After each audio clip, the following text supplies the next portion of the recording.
United States, celebrating the birth of a nation. And now we're playing hurry up and catch up as we're already hurtling toward the weekend. We got a Bar Car Friday coming up tomorrow, brought to you by Keg and Bottle. We'll announce who will be joining us in studio over the course of the goings on today. We got a Padres team that just swept the Angels, who are red hot during the month of June. Yeah, we're streaking. Injure all the other players. See, that's the best idea that the Padres have had so far. Yeah, it's not bad. Yeah, just hurt everybody on the team. Padres have now resorted to playing beanball. Every time a batter gets into the box, they get thrown at. I mean, look, wins are tough to come by sometimes, however you get them, and against whoever you get them from at this point in the season. I do not care. No. The Angels seemed very dangerous coming in to this series, and the Padres won big. They won close. Josh Hader showed some guts last night. All 3 games, Josh Hader showed up. Yeah, which is against the normal Josh Hader rules, which kind of makes me go, does he not want to be traded? Does he want to stay in San Diego? All of a sudden now getting a little more lenient? I'm fine with that. Could be. I think it's smart if you want to stick around and win a championship potentially in a place that you're now comfortable living and have played for, months, if not years at this point. Can I make a counter? What do you got? Or AJ Preller, who makes a lot of these decisions, was very keen on not making Josh Hader go too many times to save him for the whole season, but now feels that it's predetermined that he will be moved. So he's like, screw it. Let's get as much as we can out of him. I don't feel that at all. I don't feel that way at all. I don't think there's any of that. In fact, I bet the contract for Hader states that he can choose whether or not he wants to play that third game. I think they've been protective of him. I think since he's been a Padre, the philosophy, because this is the first time in his Padres career, albeit a short one, but his Padres career where he's gone back-to-back back games. He's never pitched 3 times over the course of 3 days in his Padres career here. But look, you change things personally or from a team standpoint when you're slumping and you need something to bust the slump. And a sweep over a team like the Angels might be, especially midseason, might be the thing that gets you out of the slump. Yeah. Turning point? Do we want to say that? Do we want to say that? Is this the moment, guys? I mean, the Angels are a team that's over 500. Oh, yeah. They haven't been playing terrible. Shohei Ohtani came out and Padres shut him down. Wow. Overrated. Okay. Over 10. Wait. Ohtani's overrated? No, I don't actually think that, but he did go over 10 against the Padres. Oh, my goodness. Yeah. And they lit him up when he was on the mound. It's fine. Yeah. I mean, I remember when John Schaefer said that Shohei Ohtani was overrated. That went well for him, too. He's the best two-way player in all of baseball because he's the only best two-way player in all of baseball. He also has all of the league-leading stats. I mean, look at all the Padres hitters and look at Ohtani's Not over the last stats. 3. Yeah. It's a bad argument. Yeah. From Fletcher. It's tough. I don't actually think that, but it is nice being a little vindicated when he comes out and goes 0 for 10 after you and I get in a screaming match. Well, I wouldn't describe it as a screaming match. It was me speaking complete sense and going, what are you talking about? Tiger Woods is way better. I'm like, what does Tiger Woods have to do? You brought up Tiger Woods. We don't need to bring this up. When was the screaming match? When did the screaming happen? I gave him maybe at home and it was crazy. Look, he went home and just how could you do this to me? Yeah, I forgot. I said Tiger Woods. I invoked Tiger Woods, and that got Ben all fired up. But yeah, listen.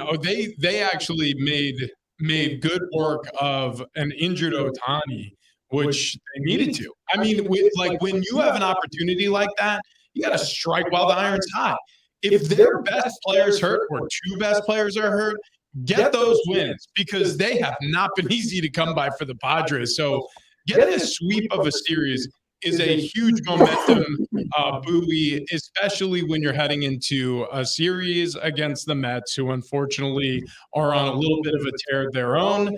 And the Mets have kind of had a very similar story this season, an underperforming roster, a lot of payroll committed to said roster, and the expectations have not been met by New York fans, or I should say, for New York fans either. So this is sort of a battle of the I wish they would between the Padres and the Mets. Yeah, no doubt. And look, you're right. They have to come in. They have to win games. And they're not going to sweep every series, but they got to win them. I mean, if they want to be in the postseason, they're going to have to win them. And I'm crossing my fingers that this is a turning point. That something is turned around. It does feel different. It does feel like the team has a little bit of a spark right now. It feels like things are starting to work. It feels like they've started to gel. And I don't know if that's just my internal hopes or if it's really happening. But they're fighting out there. There's some fun on the field. There's some life in this team. They're battling through things. They're scoring runs, and hitters who are supposed to hit are hitting. Yeah. It's wild how similar the Padres and the Mets actually are, because over the offseason, well, first of all, they faced each other in the wild card round last year, and a lot of people would say the Padres kind of embarrassed the Mets. I don't know that that's how I viewed that series.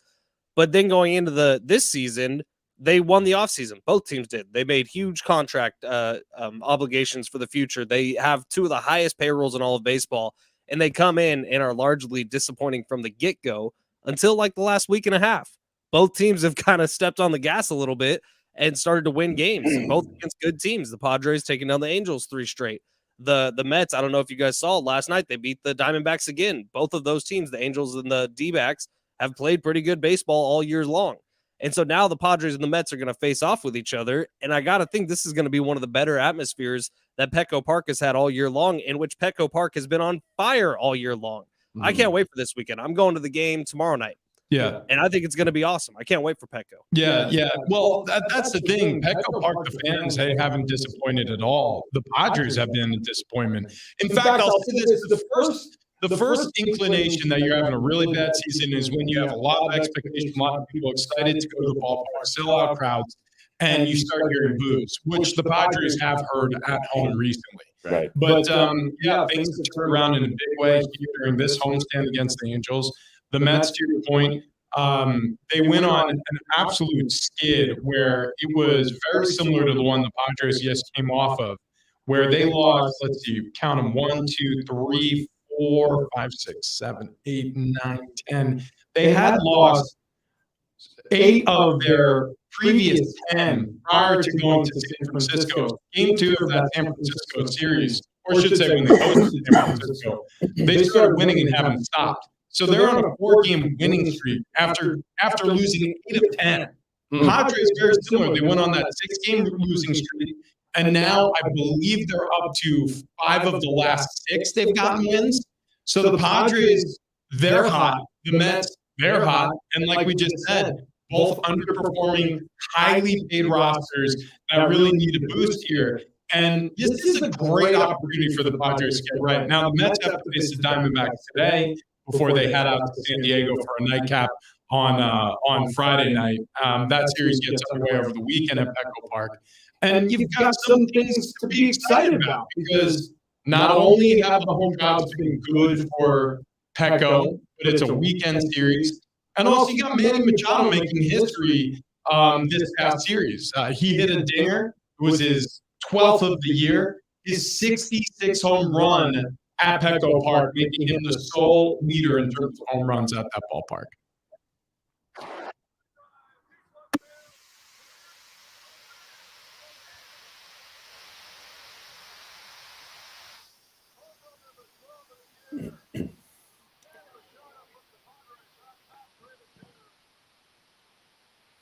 Yeah, look, and that's got to happen because Scorpio's gone cold. Yeah. So Agent Scorpio has gone cold. I repeat, Agent Scorpio has gone cold. 2 for 3 for Manny yesterday, 3 ribbies. I mean, I think it was almost a week ago now where we were kind of talking about Manny Machado and the season up to this point, and maybe some frustration starting to build. Remember, we had Kevin Acee on the day after he had that abrupt meeting with Manny Machado where he said, I don't have time. Like, maybe that's something. Manny Machado with a chip on his shoulder comes out and is all of a sudden playing better, because the first time in a long time, it kind of felt like the San Diego fan base was maybe turning on him a little bit. And he was like, no, wait, I am the captain of this team. I do want to come out and be the performer. And as Manny goes, the Padres go. Or maybe the chip fell off his shoulder, and he stopped with the attitude and went out and started playing baseball. I mean, it could go either way. Who knows what's in his head? But whatever it is, whenever you're getting right over there, man, you got to keep that rolling because the Padres won't win without him. They won't. No. They have to have Manny out there who will be a leader for the team, who will go crush it and move this team forward. Yeah, Manny Machado is the linchpin for the Padres' success. Like it or not. Yep. Here's the thing. Look, Manny's moody. Okay, this happens every single season, multiple times throughout the season. At least twice, usually more than that. And Manny's abrasive, whether it's toward other teammates or toward a member of the media or a couple members of the media. It's happened twice this year, once to Marty Caswell, once to Kevin Acee. It happens every year. Who knows how many other times it hasn't been reported on. Well, and that's my point is when you're dealing with a player who's a little bit of a hothead, Manny Machado has a track record of being a hothead, and he's the leader of your team, you get ready for a bumpy ride. Like, it's not going to be this smooth. Now, is he talented? There's no question. Is he, like I just described, the linchpin for the Padres' success? Absolutely.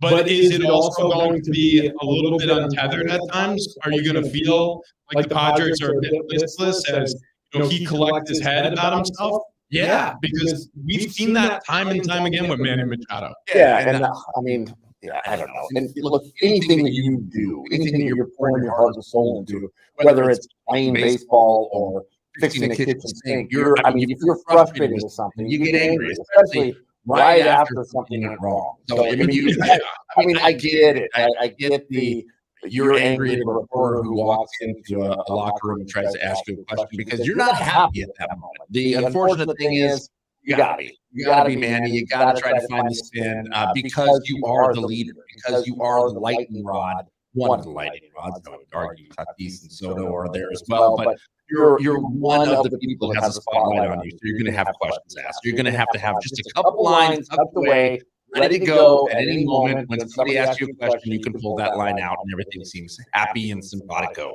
So are you guys back on this way? Yes. Back on the going up? I don't trust it quite yet. I am. Buckle up, buddy. I'm going to need to see some serious baseball against the Mets. Yeah. And you don't necessarily need to sweep, although that would be nice. And at a certain point, you are going to have to start sweeping a lot of series. But I'm going to need to see some real good competitive baseball and no letdown against the Mets. That's the biggest thing. As soon as the Padres team, they trick us this year, it's followed by a week of disaster. Avoid that week of disaster. It's like a pitcher when the offense puts up a couple runs. You want to have that shutdown inning in the next inning and put up a 0.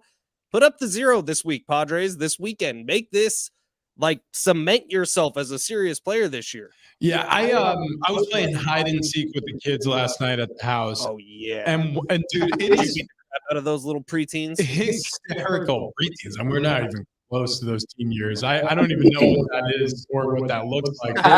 We're dealing with wet beds still over there. But yeah, I mean, when you play hide and seek with especially a kid, our Sebastian, our youngest, is 5, going on 5 this summer. They hide in plain sight. I mean, they're just where they are. So if he's hiding under a blanket, he's giggling, and you know where he is. If he's hiding in the shower and you walk by, you're like, "Where's Sebastian? I'm not in here." Well, he's in the shower. If he's hiding behind a curtain, the curtain's literally shaking with he's trying to hold in his lap. You're hidden in plain sight. That's how I feel about the Padres. They kind of are who they are until they prove me otherwise. Until they become better at hiding. Until they get to put away all of this nerve. I guess that's the best way to describe it. Nervousness. When they're trailing by 1 run, when a team scores first, they've talked about this no less than a week ago, where they're like, it's not insurmountable. We just, for whatever reason, we can't get out of our own way. Well, that to me is more who the Padres are than what we've seen over the past 3 games. Yeah. So until they show me that they can hide in the bathroom without giggling, we're gonna find you again. And I hope that's not the case. I hope they get better at this. I hope that this is the turning point, like everybody wants on Twitter. I don't know if it is though. I don't want to trust it yet because we've been fooled so many times this season. Now I'm with you, and then the same boat of you don't want to trust it yet, but you can't help but get excited when all of a sudden they're stringing some wins together, and it's happened multiple times. I mean, they haven't won 4 in a row this season, have they? No. No. So I mean, so if they win today, that'll be amazing. Or tomorrow, I guess. But I mean, the teams they're playing, they got the Mets, they got the Phillies, they got the Blue Jays. That's 10 games of some pretty tough teams. So if you can go, and you got to go 7-3, 8-2 over the next 10. You really do. Yeah. Otherwise, things just get too far out of hand. I don't know. I mean, I think we're gonna see a lot. There's gonna be a lot of questions answered in the next 10 games. I hope so. Well, I hope so. One of the questions answered during the post-game press that was taken yesterday was from Jake Cronenworth, who was talking about what he thinks is a big fix for the Padres moving forward. Here's what Jake had to say post-game. It's one of those things. We got a lot of games left. We've said that a lot this year. Middle of the order guys that have been struggling, we can just stay consistent, play good baseball. Obviously, the pitching's been great all year. So anything we can do to help this team win is what we're here for. Well, thank God he's shining the flashlight on himself because Jake Cronenworth is carrying a .218 batting average right now. And he is slugging .366. I mean, this is dreadful for a guy who just got $100 million contract this offseason, who's been extended because he's supposed to be an all-star. He hasn't played anywhere as close to his talent suggests. Ha-Seong Kim in the middle of the order is probably your best with a .254. He's slugging .407, still pretty pitiful. And then nobody's even really close. I mean, Trent Grisham's like a bat of the eyelash over 200. Gary's codename Serpico. Scorpio. Scorpio. I forgot the code name we gave him. Serpico. Shmeri Panchos.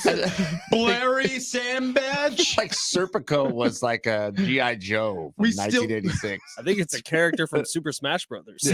I thought that was a movie. Either way, he hasn't been hitting either. He's under 200. And I mean, really, if you look at the DH guys who were supposed to give a little spark, Cruz and Carpenter at different points. Cruz is out. Yeah, Odor. DFA'd.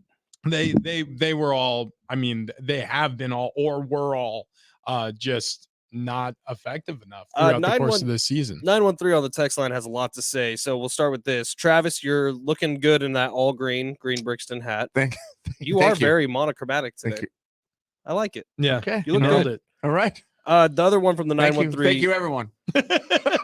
913. This series proved that the best international player is Ha-Seong Kim over Shohei Ohtani. Ha-Seong Kim. Yeah, that's right. I mean, I'll take it. You know what's so crazy is if there's ever been a time for Shohei Ohtani to have a down series, this is it. Yeah, no doubt. Because I'll tell you, I'd rather be wrong over the course of 3-day series about Shohei showing up and having the Padres win and get some big wins against Angels than prove Ben wrong. So Ben, I relent. Shohei Ohtani is a terrible athlete. He stinks. You're right. Terrible. Yeah. Goodness. Serpico, apparently, this is from the 913, was an Al Pacino movie in 1973. Yeah, there you go. I knew it was a movie. Confirmed. I've never even heard of this movie. Yeah. What's that? Oh no, what's Al Pacino's? Hoo-ah! That's what it is. Yeah. There you go. Yeah, listen, I don't want to belabor the point, but if the Padres can keep on this track, obviously this spells a very different outcome for the trade deadline. This spells a very different outcome potentially for the season. But again, I don't want to trust it, not just yet. Well, 3 left till the All-Star break. What can you do in those 3 to prove to everybody that the second half is going to be better than the first half? Win 3. I like that.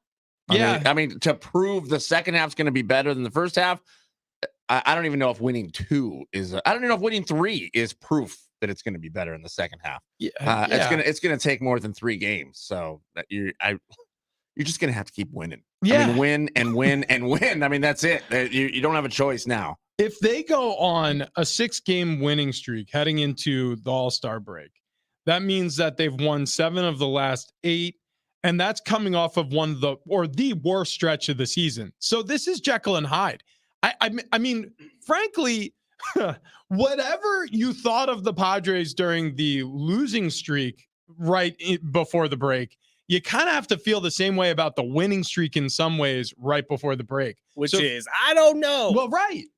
I have no idea what this team is. Because if you're AJ Preller, I mean, you got to take, or anybody who's in charge of decision making, which I'm pretty sure it's Preller and Preller alone. Peter Seidler has deputized him that way. Preller is excellence. Don't forget. He is excellence. Mm-hmm. There's no question. I've always said it. Him and Ohtani. Yeah. Excellence. Ohtani, mediocrity. Well, yeah, that's right. Yeah. If you ask Seidler about Ohtani, he would agree with that. Yeah. There's no question about it. He's probably about to try to pay him $600 million. Mhm. But guys, with the All-Star break coming up, they got some nice time off. You think they might go by the beach. You think maybe they'll get some relaxing time with their family. Maybe they hit the golf course. And when you're on the golf course, you're going to need a long ball in your hand, because I want you all to do this right now. Imagine a beverage inspired by America's favorite pastimes. That includes baseball. That includes golf. Do you have that in your head? Good. Well, let me introduce you to the world's finest lemon iced tea, ready to drink cocktail that keeps the party going all day long, and that would be Long Ball. Our guys, Dennis and Daniel O'Connor, took the classic cocktail, put a little backspin on it, perfect for that early tea time or twilight session.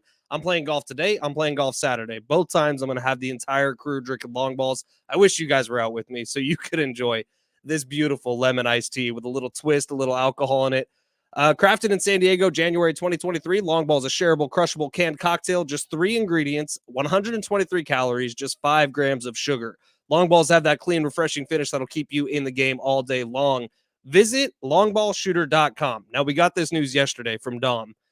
They still have some spots open for the Long Ball Invitational. The 3 of us will be out there on July 19th playing in the Long Ball Invitational, and there's spots open. So if you and your buddies have a foursome that you want to go out there and play, it's at Steel Canyon, July 19th, shotgun start. It's going to be at noon. It's a 4-man scramble or 4-person scramble for every single hole. Get out there and go to longballshooter.com. You guys pumped for that? Oh, yeah. I am beyond pumped for that. Oh, my gosh. It's going to be an awesome time. Look, I was going to try to take off that week, and now I'm like, I can't. No, I can't. Yeah. You still can and play in the tournament. Yeah, well, that may be what happens. You know what you need to do, Travis? Yeah. You need to go long, because tea's nuts. Please drink responsibly. Yeah, that's right. Tea is nuts. There's no question about it. All right, coming up, will a midseason classic save a league's regular season? We'll discuss next. With the All-Star game next week, we get ready for the final series of the first half as the Mets roll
Is this we don't get to do updated look aheads because the computer's not working? Is that what's going on? It's weird. I figured out how to do it. I Oh. guess J-Riff has it. Okay, well, Oh, jeez. Ben is salty this morning. Maybe you should get a trophy for What that. is going on with Ben? Big Rich TD and Fletch, San Diego Sports 760. We do still have a pair of slightly stupid tickets with Sublime. We're going to be giving away a little bit later. They're going to be at Petco Park, July 16th. Tickets and info at Ticketmaster.com. Or keep listening for your chance to win. It is Thursday, and we mustache you a question. Yeah, from our secret stash of prizes, we will unveil. It's the only day we get to say it. Go to the prize stash? We're going to go to the prize stash on Mustache You a Question Thursdays. You I know, think for the first time in a really long time, I got to pick one of the clips this week, and it might be my favorite clip from any television show ever. Wow. Okay. Wow. Well, can't wait to hear that. Yeah. How about that? So I said Ben sounded a little salty this morning. I realized why. So he brings up J-Riff. Is it when you walk into our office and you see that trophy? It doesn't feel good. Is it a constant reminder of what happened during the Hardwood and Balls Classic? Yeah, it's part of that. I spend more time in that not our office than anyone because that's where I work. Yeah, that's where promotions Ben puts his hat on, starts grinding away in the salt mine. Yesterday, I was there for like a really, really long time because I'm off next week, so I got to get everything ready. And man, I just kept out of my peripheral, kept seeing that stupid trophy. Yeah. that Travis worked so hard on. It's got And I really John's let you name know. on it. I was there forging metal in Yeah. the garage. Tink. Yeah. Tunk, tunk. Tink. Tunk, tunk. But I will say, it got because like we all know the reason why I failed so bad in the Hardwood and Balls Classic. And look, it's been a long inward look at myself Sure. and what I can change. Sure. And I don't put all the blame on Rich for feeding me 7-Eleven pizza while J-Riff was taking good. pre-workout It was and good using a pizza, though. Theragun. It was great pizza. It was really good pizza. good. Yeah, I Yeah. bought 4 of those pizzas that morning. But some of it is how I've Maybe too much. treated my body over the last, 27 years. So it has me excited about something else we're doing on the show. Yeah, we have a major announcement coming up at 7:00. It's huge. This is going to send ripples through the known universe. Everybody hold on to your hats. I'm actually a little scared. I feel Yeah. the ripples right now. Yeah. Yeah, well, there's some rippling. I think that's part of the reason why we're doing this. No ripples. It's Yeah. just smooth. Boys, ever seen the Truffle Shuffle? Yeah, That's right. Oh, That's right. I've seen it. Yeah, I watched it Been during there. the Hardwood and Balls Classic. We've I been got there. asked to do that when I was like 9 years old. How'd that go? Mainly like I was told to do it or I'd get punched. I feel like I get asked that almost every day. I sort of feel like in lieu of an in-season tournament, the NBA should turn to Big Rich, TD, and Fletch. Like we would host a better in-season tournament than they're capable without a of. doubt. Just given the effort that we put into the Hardwood and Balls Classic, like it feels like it would be a great step aside from the league activities into something a little bit more, I don't know, high profile, better produced. What? 2 things before we get to that. One, did you see J-Riff posted? I think it was over the weekend. It was some sort of footage of the filming of his of his video for the Hardwood and Balls Classic. I don't think I could have rolled my eyes any harder. Well, that happened. Also, number 2, I got an email yesterday from producer Mary about pickleball here in San Diego, and she said, "You guys should host a tournament. That seems like a no-brainer." And I replied with, "Apparently, legal says no." Yeah. We had that idea like week 2. Yeah. We get turned down for more things. Although the things that we can get off the ground, we just force through on our own. We just So, do. and we're going to stop talking about our ideas to anybody. We're just going to start doing them. And then I guess legal's going to have to catch up like they did for the Hardwood and Balls Classic, where they hours before the tournament tipped off. They were like, Did you look, guys get insurance? yeah, if you snap your ankles, it's on you. Sign these waivers. That's pretty much how it looked.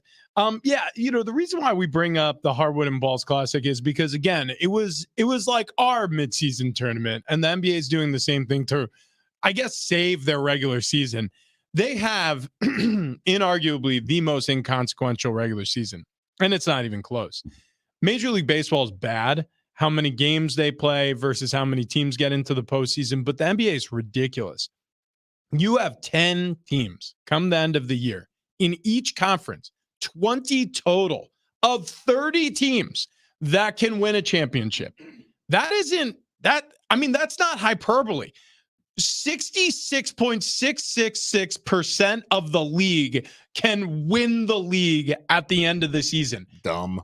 It's dumb. You only have 10 teams that are officially eliminated from a 30-team league come the end of the season. So the regular season doesn't mean anything. So what Adam Silver and the geniuses on the executive board trying to figure out how they can increase fandom during the regular season is doing this tournament that will culminate in Vegas for the Final Four, December 7th through the 9th. I'm in. Change something, right? I mean, I think it's a little hokey that in the verbiage of it is that it's going to be the NBA's Final Four. I get that out of here. It's not going to be close to the Final Four. Like, you're talking about one of the greatest sporting events every single year on the calendar, and you're trying to like jump on that name. I don't love that, but figure out something to call it and make it entertaining, make it fun, make it to where it actually means something. So guys are trying and there's no load management going on during this time, because the number one thing that popped into my head was, well, none of the stars are going to play in it. Unless you make it mean something, make it home court advantage for the finals, make it $1 million per player on the winning team. Make it something to where it is meaningful for these guys to play in. So this is the way it'll work. All teams will participate, meaning all 30 teams will participate in the group stage, which will consist of 6 groups total, 3 per conference, and then chosen randomly by a draw of teams based on their winning percentage in the previous season. Each team will play 4 games in its group with 6 group winners making the knockout stage, along with 2 wild cards who finish with the best winning percentage and not first in their groups. Got it? It's Easy, right? Yeah, no problem. Yeah. No problem. It's a round robin with wild cards. It's to me, It's soccer. It's exactly. They're borrowing from international soccer, things that have worked for them when they get to, whatever it is, the CONCACAF or the World Cup group stage knockout. It's The word premiere is in there somewhere.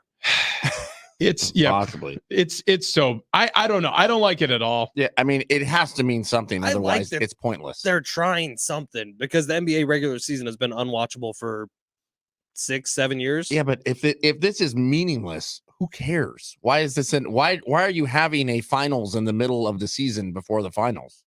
I don't get what the angle is. Like, maybe something else will be unveiled, because apparently coming up this weekend, they're going to do, okay, so it says right here, full details on the competition, including groupings, will be unveiled Saturday night in Las Vegas on NBA Today. There's going to be all of like the first round picks out there and some of the first round picks from years past. It's going to be a younger group of NBA faces to get them in front of the camera Wemby more. will be there. Wemby's going to be with there. Some breakfast tacos, hopefully. Cade Cunningham, Anthony Edwards, Trae Young, Paulo Banchero. They're going to get some of the stars or the younger stars of the league out there to promote this, because this is supposed to be, ushering in a new generation of the NBA. I just don't know what the stakes are. Like you said, if there's like significant amount of money, or if there's a reason for us to care about an in-season tournament, great. Make sure you get the stars involved, because if it gets to that point and LeBron's like, why am I playing this thing? I'm not going to. If Kawhi is like, wait, this is just going to maybe get me hurt for the real postseason, why am I going to play in this? Like, then it's pointless. Well, but if you make it to where it's worth something for these guys, Well, if it's money, it feels like it'd have to be a lot. It would have to be a lot. It would have to be a lot, because these guys all have $40 million deals. To me, I mean, this sort of thing, you have to make it make sense for the season. You have to make it make sense that would send you into the postseason. Otherwise, this is just an all-star tournament that people won't participate in. Well, I mean, it's MLB All-Star Game used to be great, and it was great when whoever won decided home field advantage for the World Series. Like, if the National League won the All-Star Game that year, they would automatically, no matter what, get home field advantage during the World Series. That might be something. Just if you win this tournament for the semifinals and finals of the NBA playoffs, you have home court advantage no matter what.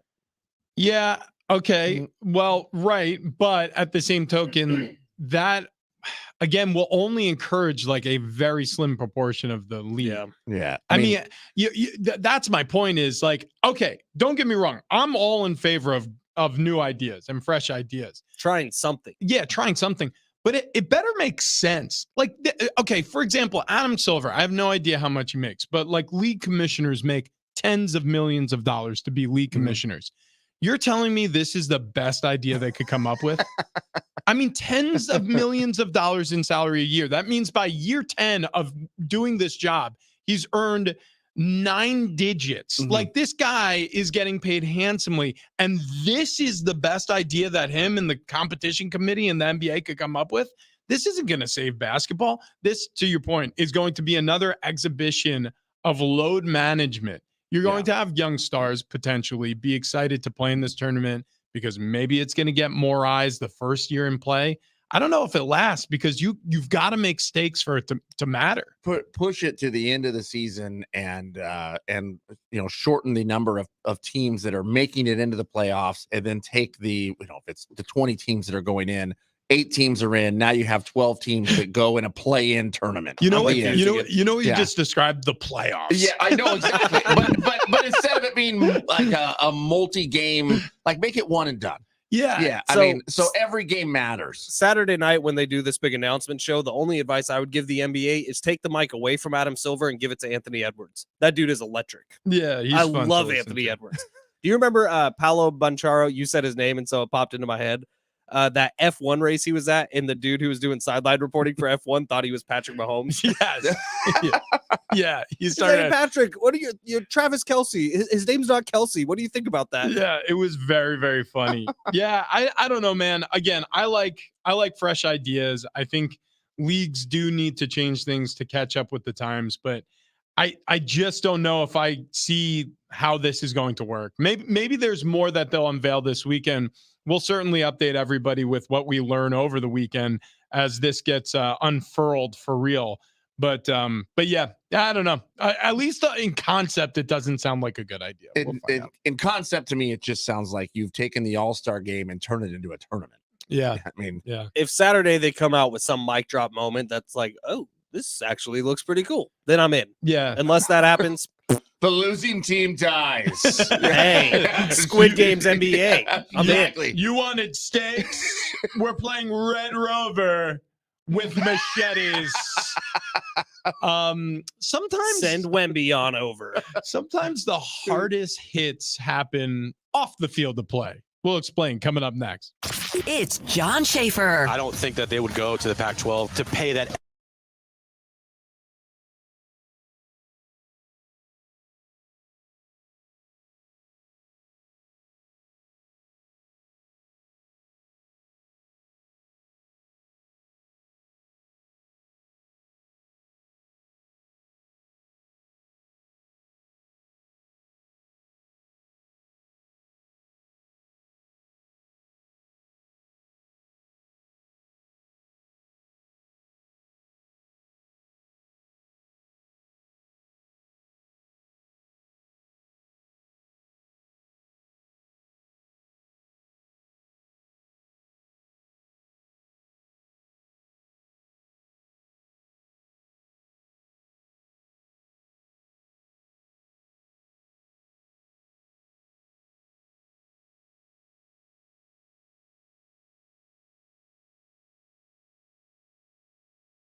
Happy Thursday to those who celebrate. It's Big Rich, TD, and Fletch.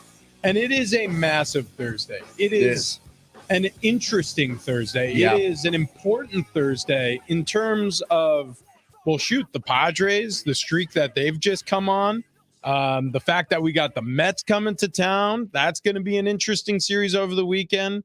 But most importantly for us, the sports world can wait, and so can our slightly stupid tickets that we plan on taking out of our special prize stash and give away for Mustache You a Question. We're going to play that game in about 8 minutes here. But in the interim, we have some important breaking news. Should we break this news on Threads? Does anybody have a Threads Breaking account? news. I have a Thread account. Yeah, you do. Yeah. I Wait, launched. explain this to me. What is Threads? It's Because Twitter. everyone was talking about it It's Twitter. yesterday. I have no idea what it is. All right, here it Twitter. is. I'll show you what it looks like. So Threads is a new social media that is owned by Meta, Instagram, and it looks identical to Twitter in every possible way. Right. It's just laid out differently. So What was that? Scroll back wait, up. let me see. That is Smithers from The Simpsons with a stripper.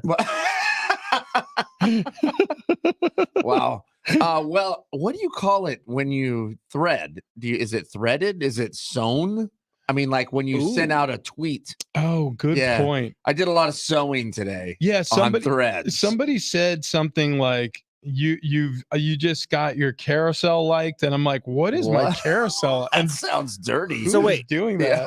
that? Thread, you said it's owned by Meta, Yeah, Yeah, which it's- is owned by Mark Zuckerberg, Correct. Correct. who is going to fight Elon Musk, Correct. who owns Twitter. Correct. Mhm. This is how this started. Oh, Yeah, 'cause, full circle. That's what I call a carousel. Yeah. Okay. My You first, got your carousel liked. yeah, and Not licked. trust me, you're gonna want to pay for that. You want a professional.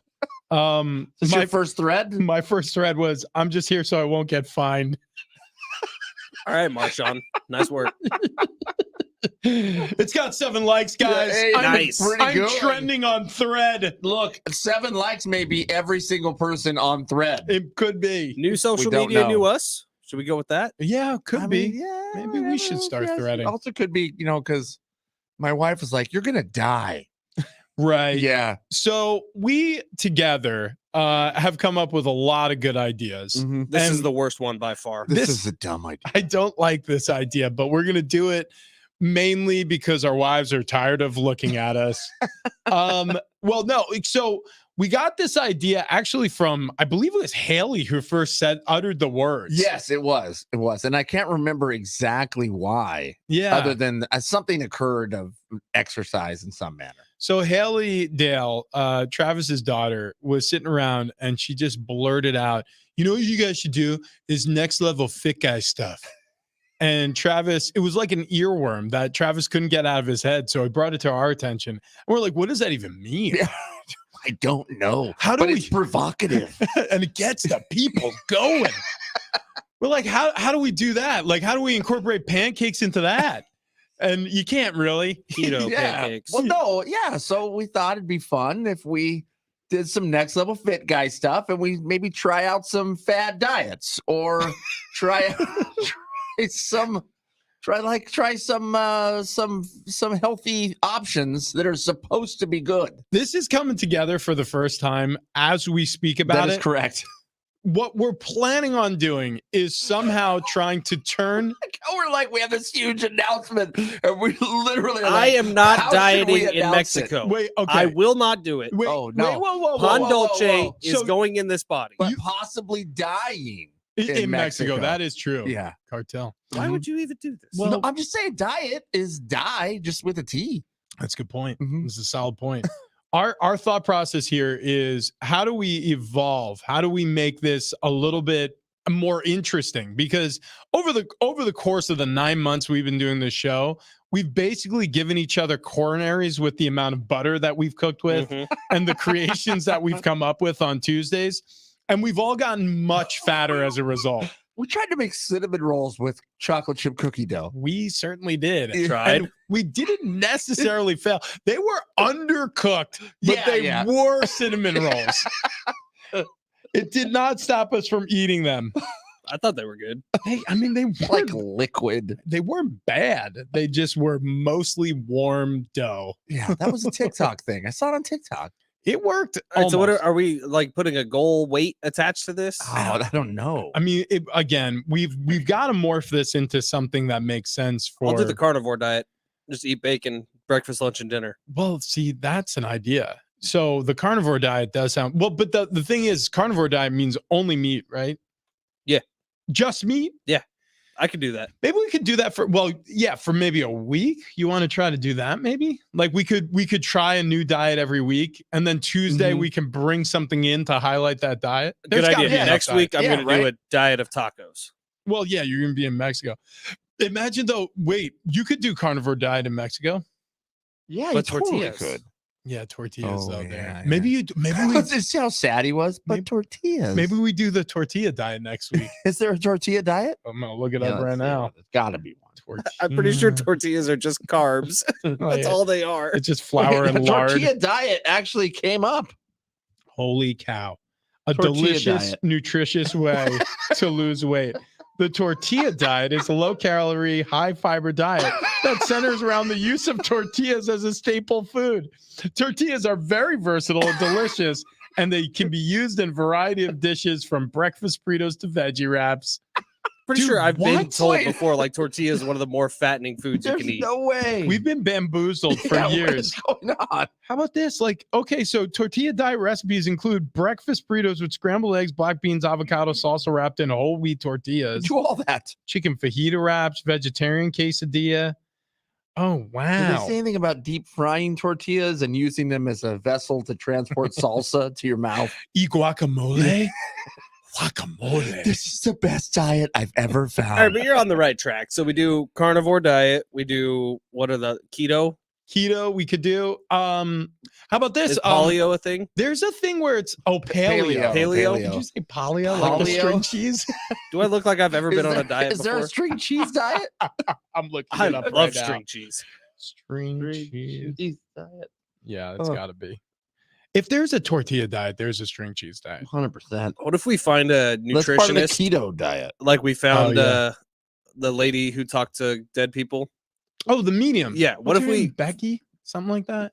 I You don't know, remember. the San Yeah. Diego medium. She was great, but what if we find a nutritionist to like lay out a diet for us?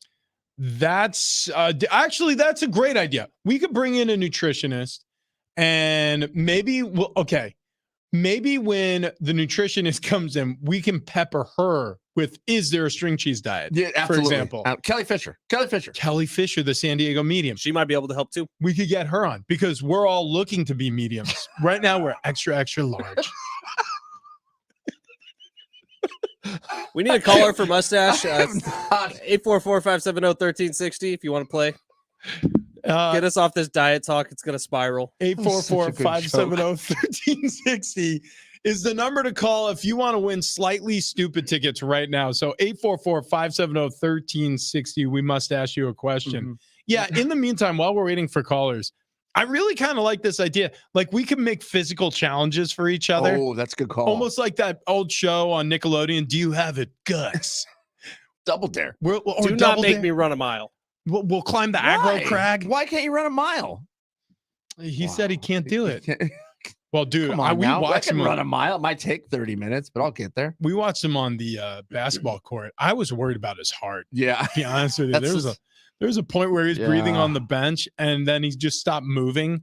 I'm like, is he still breathing? No more talking crap about me when I'm not No, able no, no. to talk to them in the It's mic. fine. It's fine. We didn't know what was Caleb- wrong with you. I Caleb, said my I don't son- want to, not that I can't. Oh, My got son it. Caleb brings up the Hardwood and Balls Classic every single day. Every day. I'm not kidding. And it's always this. I can't believe how bad he got cooked. And I'm like, what are we talking about? Ben, basketball. What? Okay, I'm still thinking about this. You can't help it. Nah. I mean, we witnessed it in person, and I think that's the difference. Like, if Caleb was there, there were points in that where I was like, "Oh, we've done something wrong." Like I felt so Yes.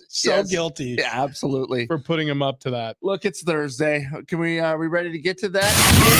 Hairy upper lip or nah? It's up to you to determine. If you want the prize, you have to play the game. It's time. We must ask you a question. We must indeed. It's the game show that is sweeping the nation. We found a ding. Well, That's this pretty is, amazing. this is hard to do as we limp along here with one computer. Yeah, Yeah, but we are really making it work somehow. Well, Ben is as he's traversing the studio there. Yeah, it's like an octopus. He's got 8 arms going, the board, these flicking buttons. But yeah, it's the game show that's sweeping the nation. We're huge in Tulsa, Oklahoma. Rumor has it. Oh man, I had ice cream at this little ice cream shop in Elk City, Oklahoma, and I don't know why, but it was the greatest ice cream I've ever had We're in supposed my to be life. on a diet. Yeah, man. No more ice Is there cream. an ice cream? David's our listener, Dick. Oh, David. Go to your car. Go to 7:60 a.m. Yeah, man. Yeah, David, go do that's that. what we were thinking too, man. So David, you are our contestant listener here on Must Ask You a Okay. Question. Oh yeah, well, you're a contestant. Yeah, you're a contestant. I am. David, you want to do some next level fit guy stuff with us? Yeah, you want we're to go on a diet? I'm doing tortilla diet. I decided after. Yeah. It sounds like the best diet ever. They're like, yeah, just eat chips and guac. You'll lose tons of weight. All right, David, the rules are very simple. We are going to play you a clip. From that clip, you're going to need to surmise whether or not the person speaking has a mustache or not. This is every time I explain the rules. Every game we have. It's awesome. It's the dumbest game. What are we doing with our lives? But David, you've got to play this game, this insanely stupid game. If you want to I'm win ready. slightly stupid tickets, and he's ready to play. Okay, so here we go. Ben, if you will, clip number 1. Hi. These are my cactuses. I put googly eyes on them. A lot of people are putting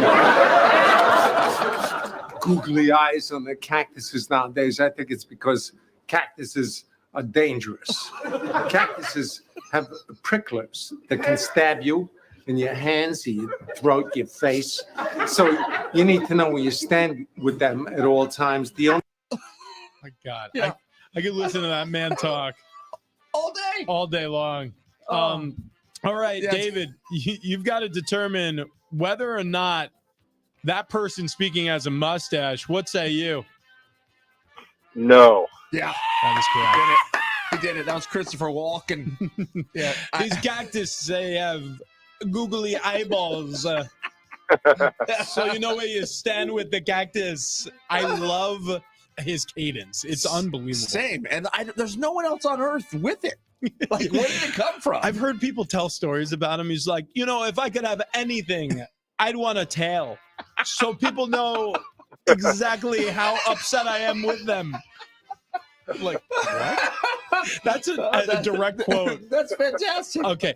Man, David, you're up 1-0. You are. Yeah, you're doing it, man. Got to get 2 out of the next 4 here. You're going to win those slightly stupid tickets. So here you go. Clip number 2. I've contained my rage for as long as possible, but I shall unleash my fury upon you like the crashing of 1,000 waves! Begone, vile man! Begone from me!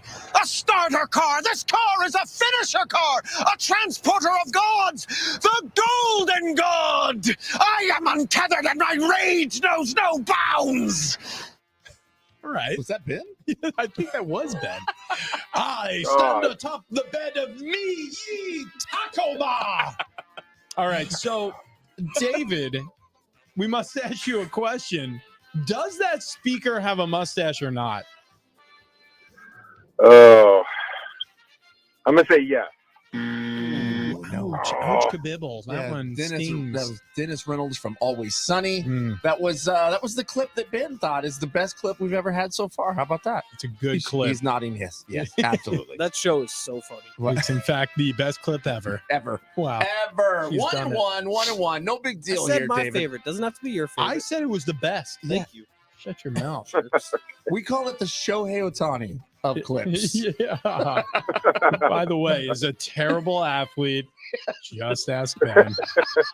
There you go, David. Here's clip number 3 for you. Well, now we look at our 10-day forecast. It's looking a little bit like those Dallas Cowboys is peaking in the 90s. Okay. So we found a random guy on TikTok. I found a couple of these. Yeah. Oh, that is an amazing clip, though. If you are on the viral social media app, you may have come across this clip. So you must tell us, David, does that person have a mustache or not? I'm not on TikTok. I'm just guessing on this one. I'm going no. You did it. Wow. You did it. You nailed it. Yeah, that was North Carolina weatherman. Yeah, Wayne the weatherman. And he does not wear a mustache, but he does take pot shots at the Dallas Cowboys. Yeah. So there you go, man. You got 2. You need 1 more. You're going to win the Slightly Stupid tickets, and we'll just move along here to clip number 4. We got to start naming kids like normal names again, man. These kids are dumb out here, dude, acting crazy talking to me, dude. I'm the ump. You know what I mean? Check my hat, dude. Seriously, every kid out here arguing balls and strikes, man. And I'll tell you right now, it's because they have weird names, dude. No one named Doug argues balls and strikes when they're 11 years old. But I'll tell you right now, a kid named Brogan will do it. A kid named Denner, he'll do it. What kind of name is Denner, dude? One kid walks up to me, he's like, hey, ump, how are you, dude? My name's Bodie. And I'm like, oh, like Point Break? And he's like, what's that? Because he's like 11. And I'm like, how do you not know what Point Break is, but your name is Bodie? God. I swear to God. My son played 1 year of Little League. And when I went to the snack shack, there was this guy who had a giant smoker and he would smoke ribs every single Saturday. What? It was unbelievable. Little League park? Oh, dude, it was it was insane. So this little boy goes walking up and he goes, do your rib sauce have pine nuts in it? I kid you not. You got close there. I kid you not. He walks up to and the guy goes, no. And so hang on. So he's like, okay, well then I'll have 1 rack. So the guy's like, all right, well, what's your name? And he goes, Alabaster. And I was just sitting there like, that makes perfect sense. Only an Alabaster would ask if they're pine nuts and rib sauce. All right. Anyways, David, we must ask you a question. That's right. Did that voice have a mustache? He must. He has to have a mustache. Yeah. I think we have a winner. There's somebody named Wayne on TikTok. And I just love the clip. But congrats, buddy. You just won tickets to see Slightly Stupid and Sublime. They're going to be at Petco Park on July 16th. Tickets and info at Ticketmaster.com. But you, my friend, you will be there. I want to be there. Ben wants to be there. So maybe we'll see you out there. How you feeling, David? Awesome. Got great. Thanks, guys. That was fun. Yeah, man. It's good times. Good times. Hang on hold there, and Ben will get your info so we can get you those tickets. You know what I like to do when I'm at the Little League Park? It's been a lot of years, though. But I would go up and I would look at, like, the tub of red vines. Yeah. And I would kind of judge it and go, probably $12, $15 there. And I'd be like, I'll give you $10 for that entire tub. Just to see if I would if I would win. Did you ever win? Most of the time. Yeah, most of the time. I feel like what is the hysterical predicament to put the teenager running the snack shack in? Only got a mustache. I don't want to hang out with that dude named Wayne. Yeah. Cool guy. He honestly reminded me a lot of Rocky Dale Davis.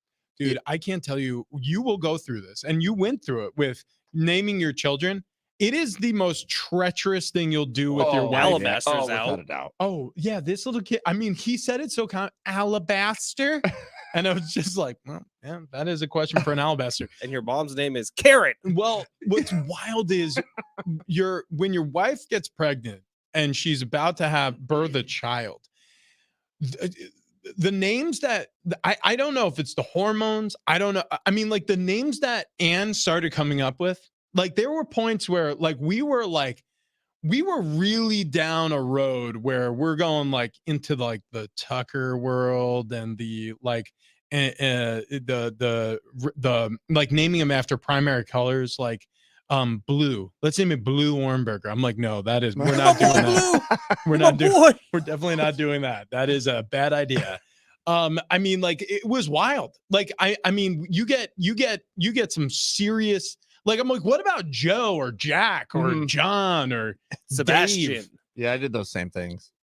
Yeah, Sebastian was tough. I had to be convinced about Sebastian. I was like, I don't know about that. And then She was like, you can call him Bash. You're well, like, no, I'm in. I came up with that. I'm like, oh, Bash. I'm like, I'll call him Bash. I could get around. Bash Ornberger works. Yeah, I like that. But I like that a lot. Yeah. Most of the names that we came up with would be like, Sarah would say, how about whatever, Nathan? And I'd be like, Nathan used to pick on me. I hate that guy. So there was always some sort of tie-in somewhere. I didn't want a Liam or a Jasper. You know what I mean? Like, no, Liam. No, I didn't want any of those. We Oliver was another one. Yeah, that one came up a lot, and I mean a lot. Anyways, we ended up naming them Ty and Bash. That works, I guess. Yeah. And we took them recently to the Catamaran Resort for a luau.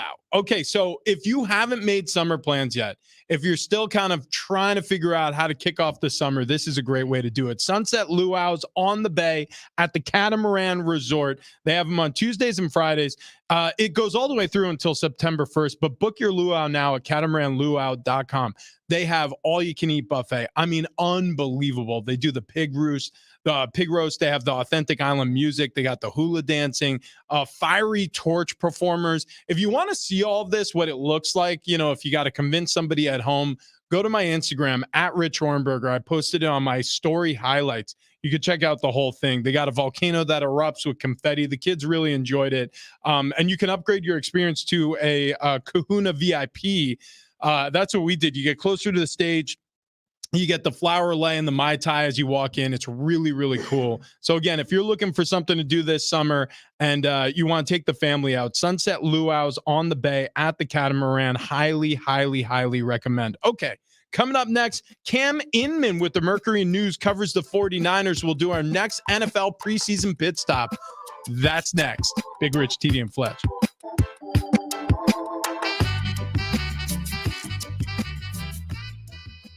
It's Colin Cowherd. Philadelphia did to James Harden, or will do to James Harden, what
Because it's the off season.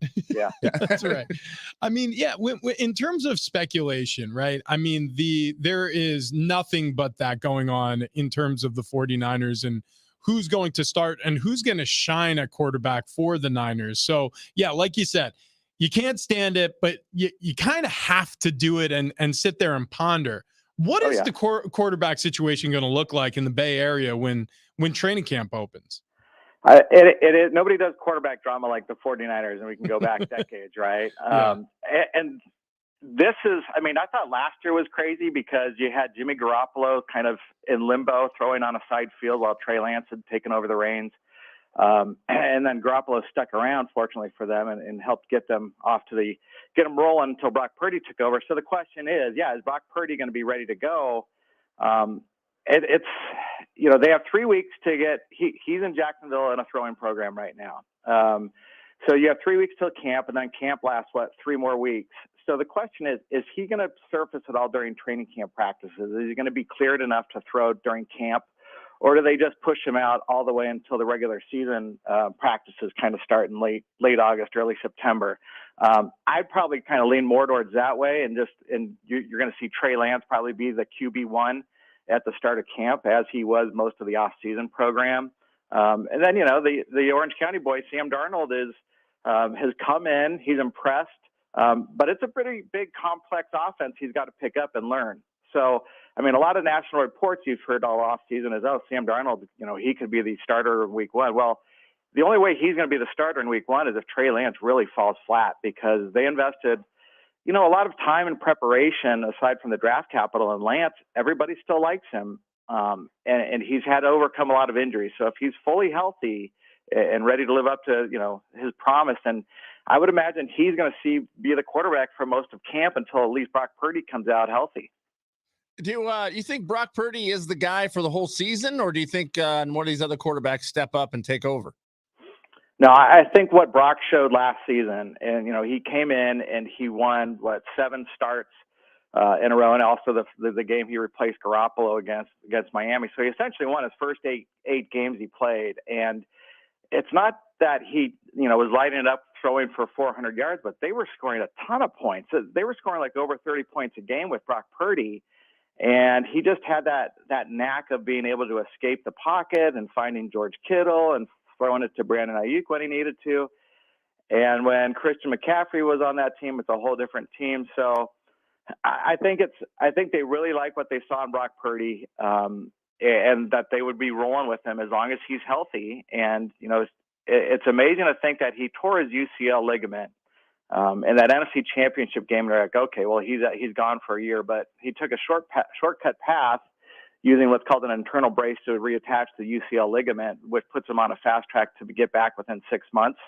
And the 6-month mark will come right around the 49ers season opener at Pittsburgh, September 10th. Cam, these people, the guys that do the show with Rich and Travis, absolutely love when I talk about the 49ers.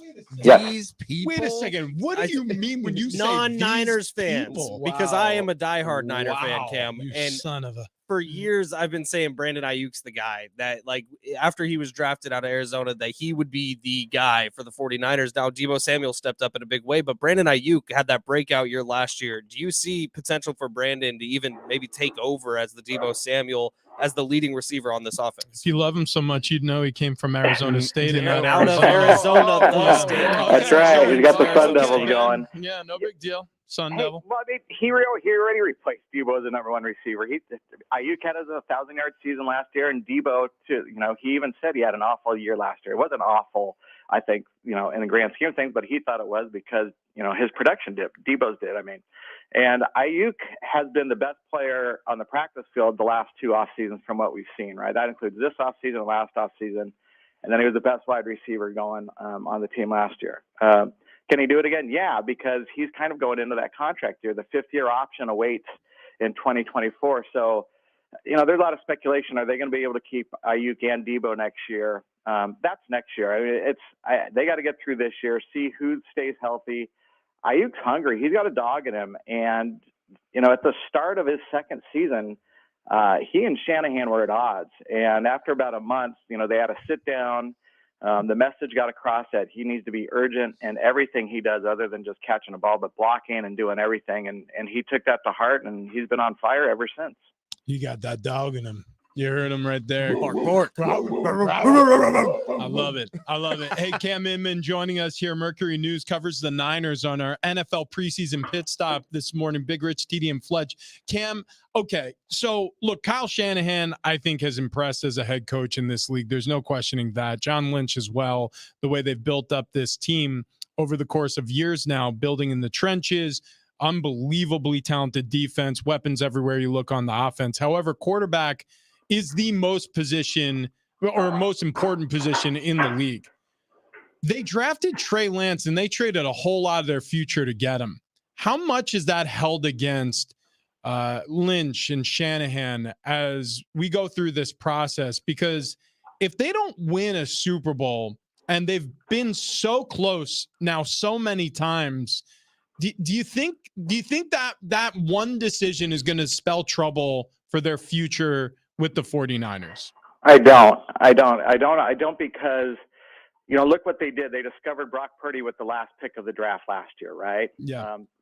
It's one of those crapshoots in the NFL draft. Sometimes it works out, sometimes it doesn't. And Trey Lance hasn't worked out for a lot of reasons, and it's just mainly because he hasn't been able to get on the field. As a rookie, he was behind Garoppolo, which is who you're rolling with because he just went to the Super Bowl, right?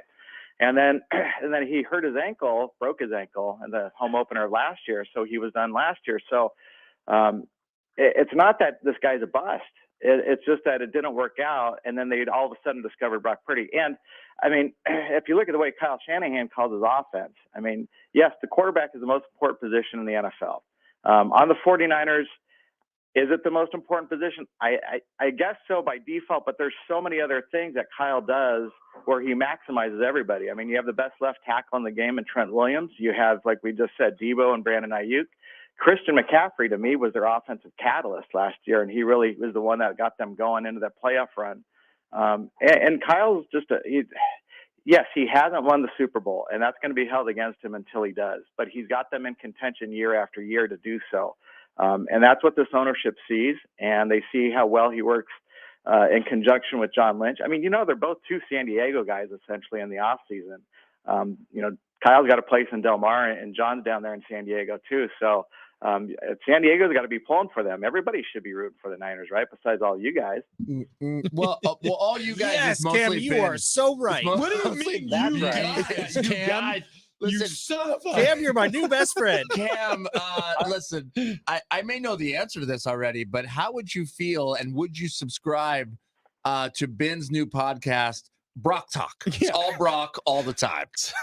Well, I mean, yes, because it's Brock Purdy, you have to have a punny name to make it sound pretty good, right? And that certainly could. I mean, I thought we exhausted them all last year, but that's the beauty of Brock Purdy. He just keeps coming back. Yeah. We haven't even started. We've tried our hardest to talk him off the ledge. He will not be talked down from this. We did get him out of the naming the podcast Purdy Party. Which we thought sounded super lame. What about BP gasoline, right? BP. That used to be that. Okay. You want to get in on something together? Yeah. You and me? No. We got to come up with something better than that. We'll work it out on a Threads now that we got Instagram. That's right. Going. And when you write a thread, this is where my question lies. If you write a tweet, you'll say you tweet, or excuse me, on Twitter, you say you tweeted it out. On Threads, are you threading? Is it threaded? Isn't that what you do with your eyebrows? Yeah, that's what I'm saying. Oh, yeah, that's a good point. Yeah. I think threaded is the proper terminology. Do you capitalize it? I mean, I'm a grammar guy, so I don't know what to do. Yeah, I think you would have to. Cam, over under 10 wins. Oh, good question. Over. Remember, the NFL expanded to 17 games a few seasons ago, so over 10. Yeah. All right. Yeah. Is there? Is that the gambling line? Is it 10? I don't know. That's the one I have in my head. I feel like it would be higher. Be over that. I mean, this team. I've covered the team for over 20 years, and I think this is the most talented team. And the NFC to me is wide open for them to go get it. And I know the Eagles are looming, and they knocked the Niners around last year, really good in the NFC Championship game, but. And I said at the second that Super Bowl was over, this last Super Bowl, I said the Niners are going to win the Super Bowl this year and they'll beat the Cincinnati Bengals in Vegas. So I'm sticking with it.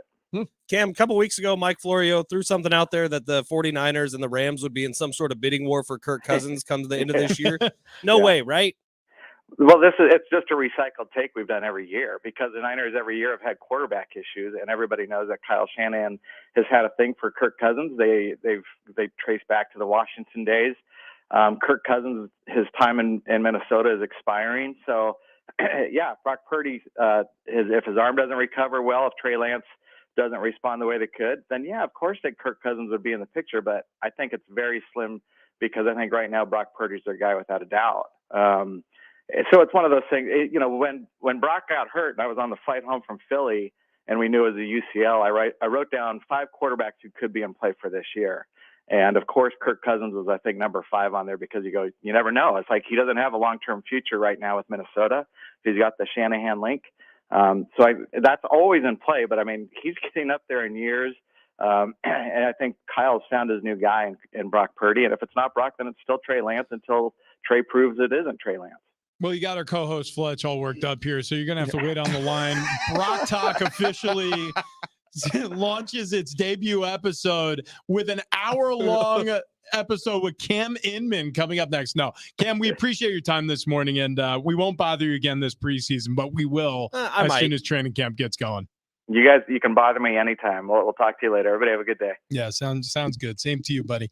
There he goes. Cam Inman does a great job covering the Niners. Yeah, he's awesome. Yeah, we awesome knew that was going to happen. Yeah. Awesome. I wonder if he'll mind if I text him. You know, I'd send him pictures. You referred to me and Travis as these people. So did Cam. Cam said you guys. Mhm. Like, you can't put us in a corner like that. I meant these people as in non-Niner fans. Yeah, like the idiots of the world. You know, this is the problem. This is the reason why everybody's going to Threads. Okay, people like you, bullies on social media, bullies on Twitter. You sick Yeah, bastard. we're gonna leave where it's friendly. Yeah, Threads. We're gonna go over here in our corner on Threads. I promise it'll take a week for Threads to turn into a disaster, just like Twitter. It is already a dumpster fire because I'm asking for people for diets for us to do on our next level fit guy stuff. And it's not going well so far. I'm gonna go all actually lowercase. it was a baguette. Got it. I'm going all lowercase Padres, and wait, it doesn't just search things. I have to actually follow someone. Dude, yeah, it's a whole thing. This is already a bunk app. Team Elon. Yeah, no doubt. Here we go. Hey, by the way, I'm Team Frank. Same. So the tank. Oh, Frank the Tank over at the Remy. That guy's got steaks figured out like nobody I've ever met in my life. Tell us about him. Okay. Let me talk to you about this American Wagyu. Comes from Whitefish, a ranch out there in Whitefish, Montana. I didn't even know there was such a place. I want to move to Whitefish, Montana. Japanese Wagyu bulls meet heifers from New Jersey, and they culminate in the most delicious steaks you've ever had in your life. These are grain-finished, grass-fed, and they hit your table piping hot. That bone-in cowboy cut ribeye was one of the greatest steaks I've had in my life. I've been counting down for like the last 2 weeks, it feels like, to my big night at the Remy, and it's coming up this Saturday. Mm-hmm. Guys, the reservation is booked. I ask Sarah every day, like, you want to go to the Remy tonight? Oh, that's such a good idea. She's like, again? I can't help it. I can't help it. The Remy out in Mission Valley, man. Contemporary American classics with Western grit and a modern twist. But it's not just about the meat. It's not just about the food. It's also about them cocktails, man. They take a craftsman approach. They offer strong drinks with fresh quality ingredients and signature creations, and creations they are. I mean, they're a work of art, every single one of them. We talk about the steaks quite a bit, and Rich explains to you how the steaks are made every single day, and that's my favorite part of the show every day. But you know what I was thinking about last night? Was steaks? No, the tuna tostada. The tuna tostada was something different, man. I don't think I've ever had my taste buds graced quite so gracefully.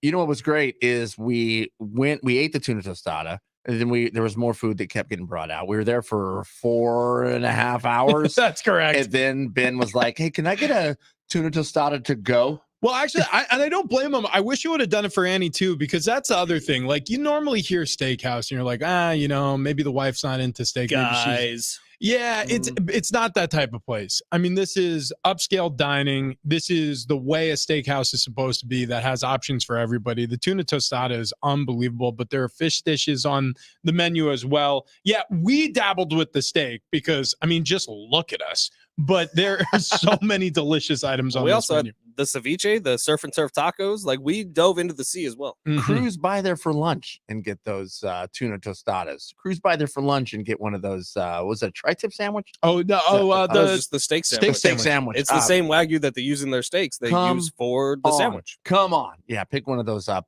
You will not be disappointed. I promise you that.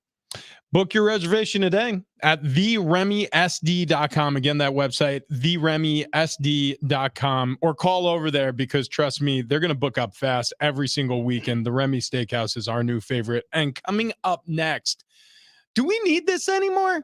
I mean, aren't we done with this? We'll explain next.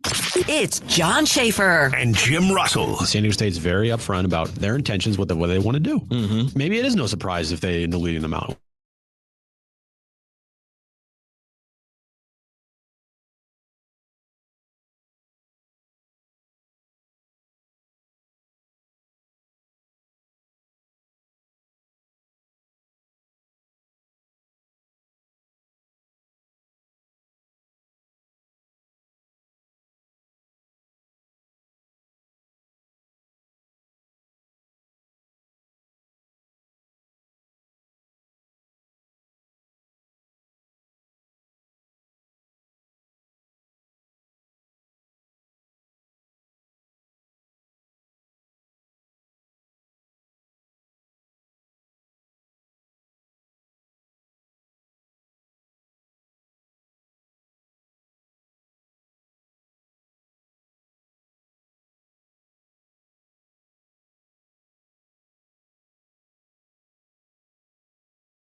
CapitalOne.com for details. OG Sports Brew House Pizza, your go-to for sports, hot pizza, tasty wings, and award-winning craft brew.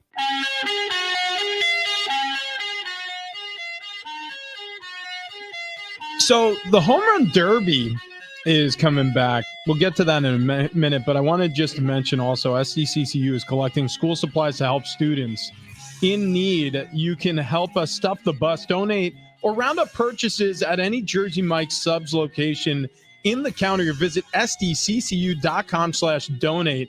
And you can check out all the ways you can help out this awesome fundraiser for school supplies around the county. It's really, really important stuff.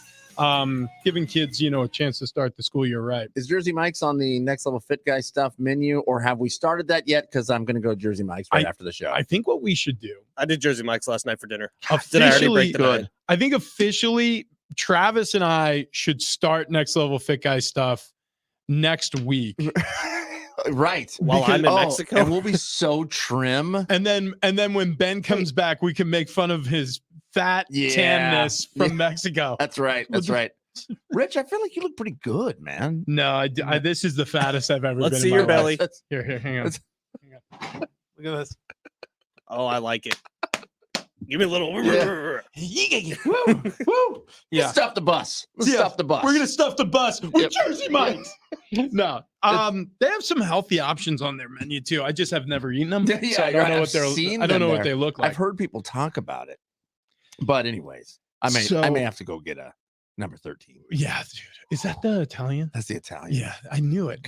I like the bacon chicken ranch. God, that's a really good one too.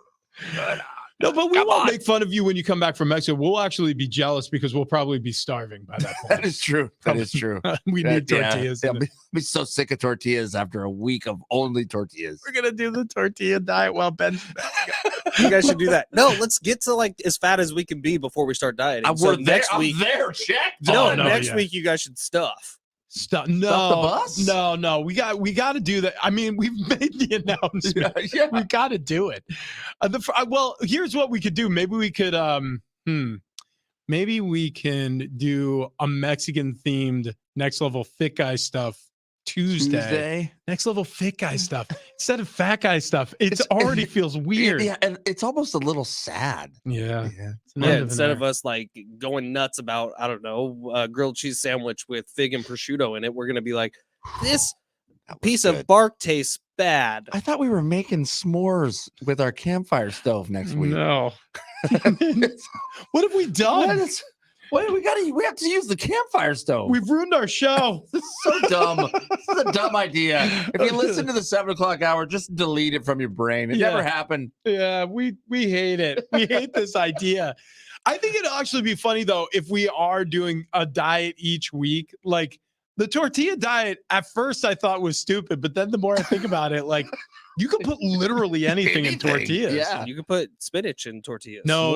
that? No. I was thinking more like things like you could put an Italian hero in a tortilla. Oh, I could just wrap a Jersey Mike sub in a tortilla. So you put all the dressing on it. So I'm assuming chicken bacon ranch. Like we're not gonna stop drinking because of this diet, right? Oh, dude, what are you out of your Oh, mind? okay, cool. Okay, So let's let's wrap a tortilla around a glass. Let's just change the drinks because at 123 calories and just 5 grams of sugar, long balls have that clean, refreshing finish that'll keep you going all game long. And we got an email yesterday from our friend Dom and the people over at Long Ball that there's still spots in the Long Ball Invitational, which is going down not next Wednesday, but the following one on July 19th. The 3 of us are playing in it. Our 4th is up for grabs. Travis, did we make any progress on that yesterday? We have only made progress as we have put out the feelers. Yeah. Okay. So we've and we are feeling around because we have reeling around. We have our North Star. We just need to land on it. Yeah. Yeah. Erin Ballman, by the way, said she would join. Oh, will she? Yeah. Erin golf. And she said she does not golf. So but we she need an will anchor. join. We need an anchor. We need someone who can like help us win. But I feel like if we don't, we should just have Erin because she does enjoy long balls. Well, visit longballshooter.com for the full list of retailers as well as for the Long Ball Invitational because long balls are perfect for that early tea time or twilight session. I'll be playing golf later on today, and then I'm playing on Saturday. Both times I'm introducing my entire crew to long ball, and hopefully I'm introducing the head pros to it because you need to imagine a beverage inspired by America's favorite pastimes. That is the finest lemon iced tea, ready to drink cocktail that'll keep the party going all day long. And we're talking about dieting, just 123 calories, 5 grams of sugar. longballshooter.com. Love that money. Go tease, or no, sorry, go long, tease nuts. Please drink responsibly. Go tease. Go tease. Long go. Goat cheese. Hashtag go long. Goat cheese in a tortilla. Oh, dude. Yeah. The long ball, next level fat guy stuff. No. What do we do? Long Bar cart ball, Friday? bar cart. I almost said go kart Friday. Bar cart Friday last week. We haven't even started We could dieting do at our Go-Kart Friday. Go-Kart Brains are Friday? hurting. What could we do? Where's that F1 speed or whatever it is? This is a great Go-Kart idea. Friday. Yeah. Brought to you by Keg and Bottle. Drinking and driving. Drink Can responsibly. you I think imagine? I have to dump I that. think.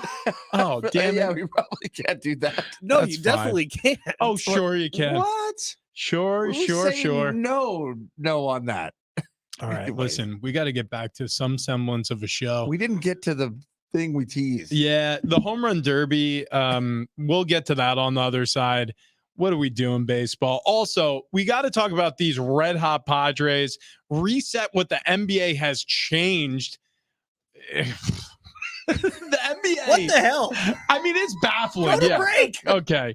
And then also, the media gets blamed for everything. And Ben's gonna let the bit drop. Yeah. More long Also, ball top. I'm gonna see if Taco Bell's open down the road here before we get into next level fit guy stuff. Final hour Season of this 2 show. of the Brock Alphabet Talk. Boys podcast takes you inside the secret investigations that federal agents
Woo!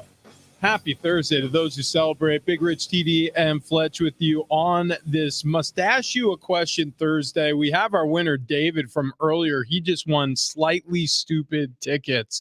And if you want to win tickets for the July 16th show, tickets and info available at Ticketmaster.com, or just keep listening to this show because tomorrow we're going to have another pair of tickets to give away. They're pairing up with Sublime for that Petco Park show. So looking forward to giving those away again tomorrow on Tailgate Trivia. It's already Friday. Yeah, that's crazy. Yeah, we've done it again. Man, that came quick. Yeah, so Bar Cart Friday tomorrow, brought to you by Keg and Bottle, 10 locations around San Diego. Get your hands on whatever liquor, beer, wine needs you have. Also get to a K&B Bistro. Delicious eats at 3 locations across San Diego. Now, on our Bar Cart Friday spreadsheet that Tony Kanja, Keg and Bottle, fills out, we have Euphoric.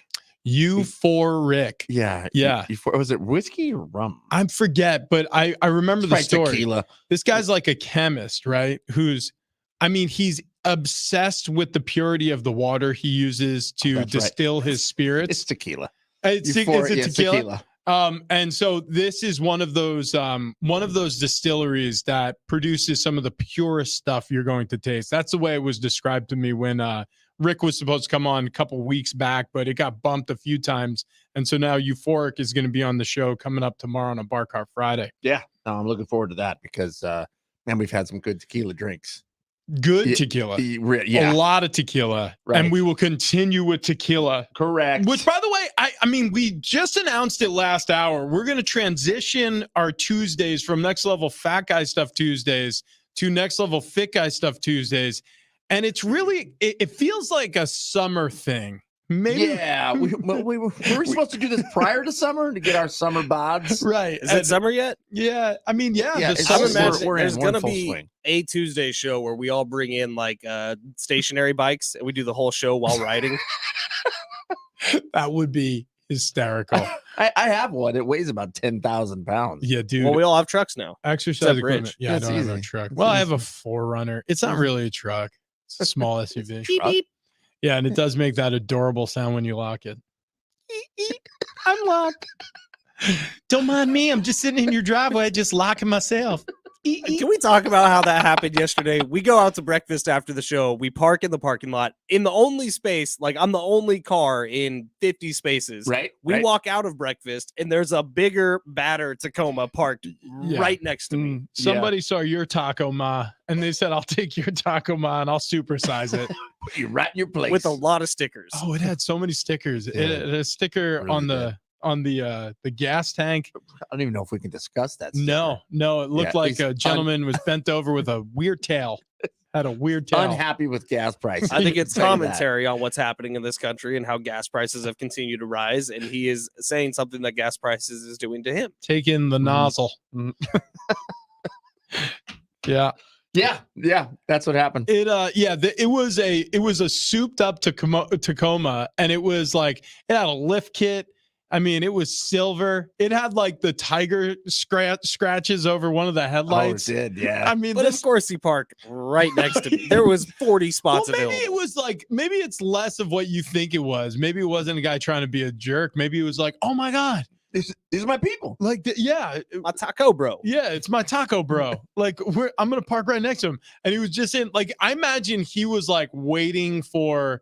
I don't know. We were in a strip mall, so maybe there was like a wash and dry place, like a fluff and fold place, and he was like sitting there, like, oh man, like the dudes are coming out to get in their Taco Ma, and I can't. I've been waiting on this dryer, man, and so he missed an opportunity to fellowship with us. To make a new taco bra. He could have been your taco bra. You guys could have like done fun stuff in your Tacomas together. That could be your second podcast, Taco Bras. Pretty sure that's an insult. Oh. Never mind. Listen, we've got a lot to cover here still today. So much. The Padres are streaking. It doesn't feel real. To be perfectly honest with you, I don't know how else to describe it. We've been fooled before. Well, let's put that out to the text line, 70470. Start your message with team. Do you trust this team in the current That was their first win streak or that's their first time sweeping a team in 2023, not in Mexico. And so it's the first 3-game sweep of the season. Do you trust that this is the Padres team you're going to see moving forward? I love how you describe it. It's their first sweep in this country. Well, because screw you, Mexico. No, the one in Mexico was only Of the 2 season. games. It was like a million runs. I don't count that. No, as a real it was series. the only series sweep of 3 games or more in the season. Yeah. Well, I mean, I don't know. You got to count it, though, because it's on the record book. It's there. Yeah. Part of the wins and losses. Well, and here's the thing with the Padres is I remember during that Mexico series, we said the same thing we're going to say right now, which is, hey, guys, maybe they figured it out. They found Turning a sombrero. They found a sombrero. Remember, they brought back the sombrero, everything with the piñata. They're finally having fun. Guys, they're having fun. The most important thing is having fun. And then they sucked again. I mean, that's just a reality. They'll tell you, yeah, they've been stinking out loud this season, and it's unfortunate because the expectations are so high, and this team is capable. Obviously, they're capable of doing great things. We've seen them do great things. They're great baseball players. They're just not playing like it. And every player to a man, the manager, Bob Melvin himself, Peter Seidler, AJ Preller, when he's asked these questions about this team, everybody says the same thing. It's like, we just have to play like we know we can, and everything's going to be fine. They just haven't yet. Could this sweep be the turnaround? Potentially. Angels kind of limped into this. Mike Trout got hurt during the series. Ohtani wasn't right during the series.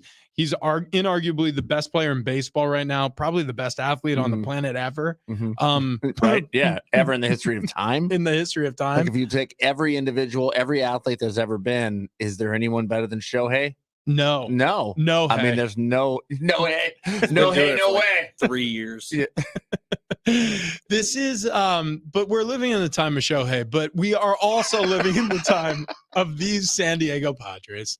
No, like this could be a turning point, but I don't trust it. To answer the question very briefly, no way can I trust it. Yeah, you've been hurt too many times before. Yeah. This season. Shohei, you can trust it? Dude, Shohei, no way. So, Can I trust it? Travis is the primo Padres fan for this season because he's been going up and down all year long. Literally, after the first 2 games of the season, he was like, "I'm gonna die." It's over. And then after the next 2, he was like, "They're gonna be It awesome." was the first game. I literally before the first game of the season, I'm like, no, it's a must win. Game 1 is a must win, and that set the tone for a really crappy season. So how are you doing right now? Right now, I'm feeling pretty good. So I'm saying, I feel like I'm on the upswing at the moment. But again, do I trust it? Not so much. I don't fully trust it. Look, they're going to have to prove themselves. And I honestly think the next 10 games are going to be very telling as to what happens for the remainder of the season with this team, because I think the next 10 games were going to be tough opponents are going to really dictate what happens come the trade deadline. Oh, and after the trade deadline, and really after the All-Star break, you start going on a run of division opponent after division opponent to finish the year. And so what I would say is, well, if Manny Machado goes on one of his streaks here where he can get hot for a full month at a time, where he's hitting better than anybody in baseball, he's always had the glove in the field. But when Manny gets going and he's hitting, the Padres win a lot of games. So can Manny take this little momentum that he's gained during the Angels series and turn that into something where he goes on a 30-game tear where he is the best player in baseball, including Shohei Ohtani, and really just dominate for the Padres here and get them on a little win streak of 5 or 6 series back-to-back where they win them all? That's kind of what it's going to take for you to start taking them seriously again. By the way, we got a bunch of text messages, not about whether or not people trust the Padres, more about Ben's Tacoma, his new truck. This from the text line, Ben, there's a Facebook group called Tacoma Truck Club of San Diego. Are you going to start hanging out with all these other truck guys on weekends? And then there was another text. Hey, team, has the Tacoma been named yet? Because I've been calling it the Fluffer Mobile. It's not bad. Yeah, It's a roomy back seat. That's a pornography connotation there. Also, wow. We asked a question on IG on Instagram, and if you're not following us there, please do, because we put some ridiculous stuff up on our Instagram account, Big Rich TD Fletch. I don't know if I can read some of these. Somebody is naming it overcompensation. Somebody also said Tamara. Oh. No, that was Kendall. She said Tamara. Oh, Tamara. Because that's my favorite housewife. Tamara is hot. Tamara from the OC? Oh, yeah. I like Tamara too, but I feel like she's kind of going off the deep end. I don't know what's happening with her recently, but Yeah. like 2010, whoo. Weight Lion says 2010 Tamara. to You know name what? it 2014 Tamara, strong. name it after the granny you got the Tacoma from. Somebody else said, Oh, wait, do we have to update Granny Zone? "Oh yeah, we should." Delete my Hang account. on. Sorry. Somebody Well, else you can still get a car. Somebody typed in Granny's Taco. Then there's Petunia. I think that's Sarah from promotion. Sarah said, "Go name it Petunia." Wait, are you on Threads? No. Oh. This is just Instagram. Oh, This is from the Instagram. story we Gotcha. posted Oh, yesterday. got it. Of him walking out to the parking lot. He was walking so fast to that car. Yeah, he was. Just walking, jamming out Man, there. he was excited. You It could tell. wasn't Christopher Crowlin. The 559 says that he's tempted to take work off and drive down from Bakersfield just for the Long Ball Classic. Absolutely, 1,000,000% you should. Do that. Yes. Find you a group of 4. Oh, come on. Let's see. Well, what's going on. Longballshooter.com. 3 more people. Navigate over to the Long Ball Invitational link. They do have spots open. Again, that tees off Wednesday, July 19th. They're looking for a few more groups to sign up a foursome to play in that. So 559, if you want to come down from Bakersfield, we'll have a long ball with you. 949 asking if Alex Fletcher's coming down for Bar Cart Friday tomorrow. Yes, he is. Wow, what? How about that? And then also 949 wants to know if you're going to join the Facebook group Tacoma Truck Club of San Diego. Yeah, Rich already read that one. I was reading something real else. sick I thought he did. Speaking of foursome, back to grannyzone.com. Oh my God. Yeah. What? Wait, Just trying to segue us easily over to places. Yeah. Let's see. Leanne has sent you a message. Whoa. Leanne. Leanne. I noticed grannyzone.com. There is no discretion on photographs. Oh, dude. Yeah. They let it all fly. Look, she's wearing Don't a show the lei. camera. Is it? We will get kicked off YouTube. She's wearing a lei, only a lei, it appears. Yeah, that's about it. Let's see. Does a woman have to trick you so they can see more of you? Should I show myself first? That one's from Yes. Soma. But, Okay, hang on. which is a lot like Tacoma. Oh, yeah. Good point. Wow. It rhymes. Maybe you should name the Tacoma Soma.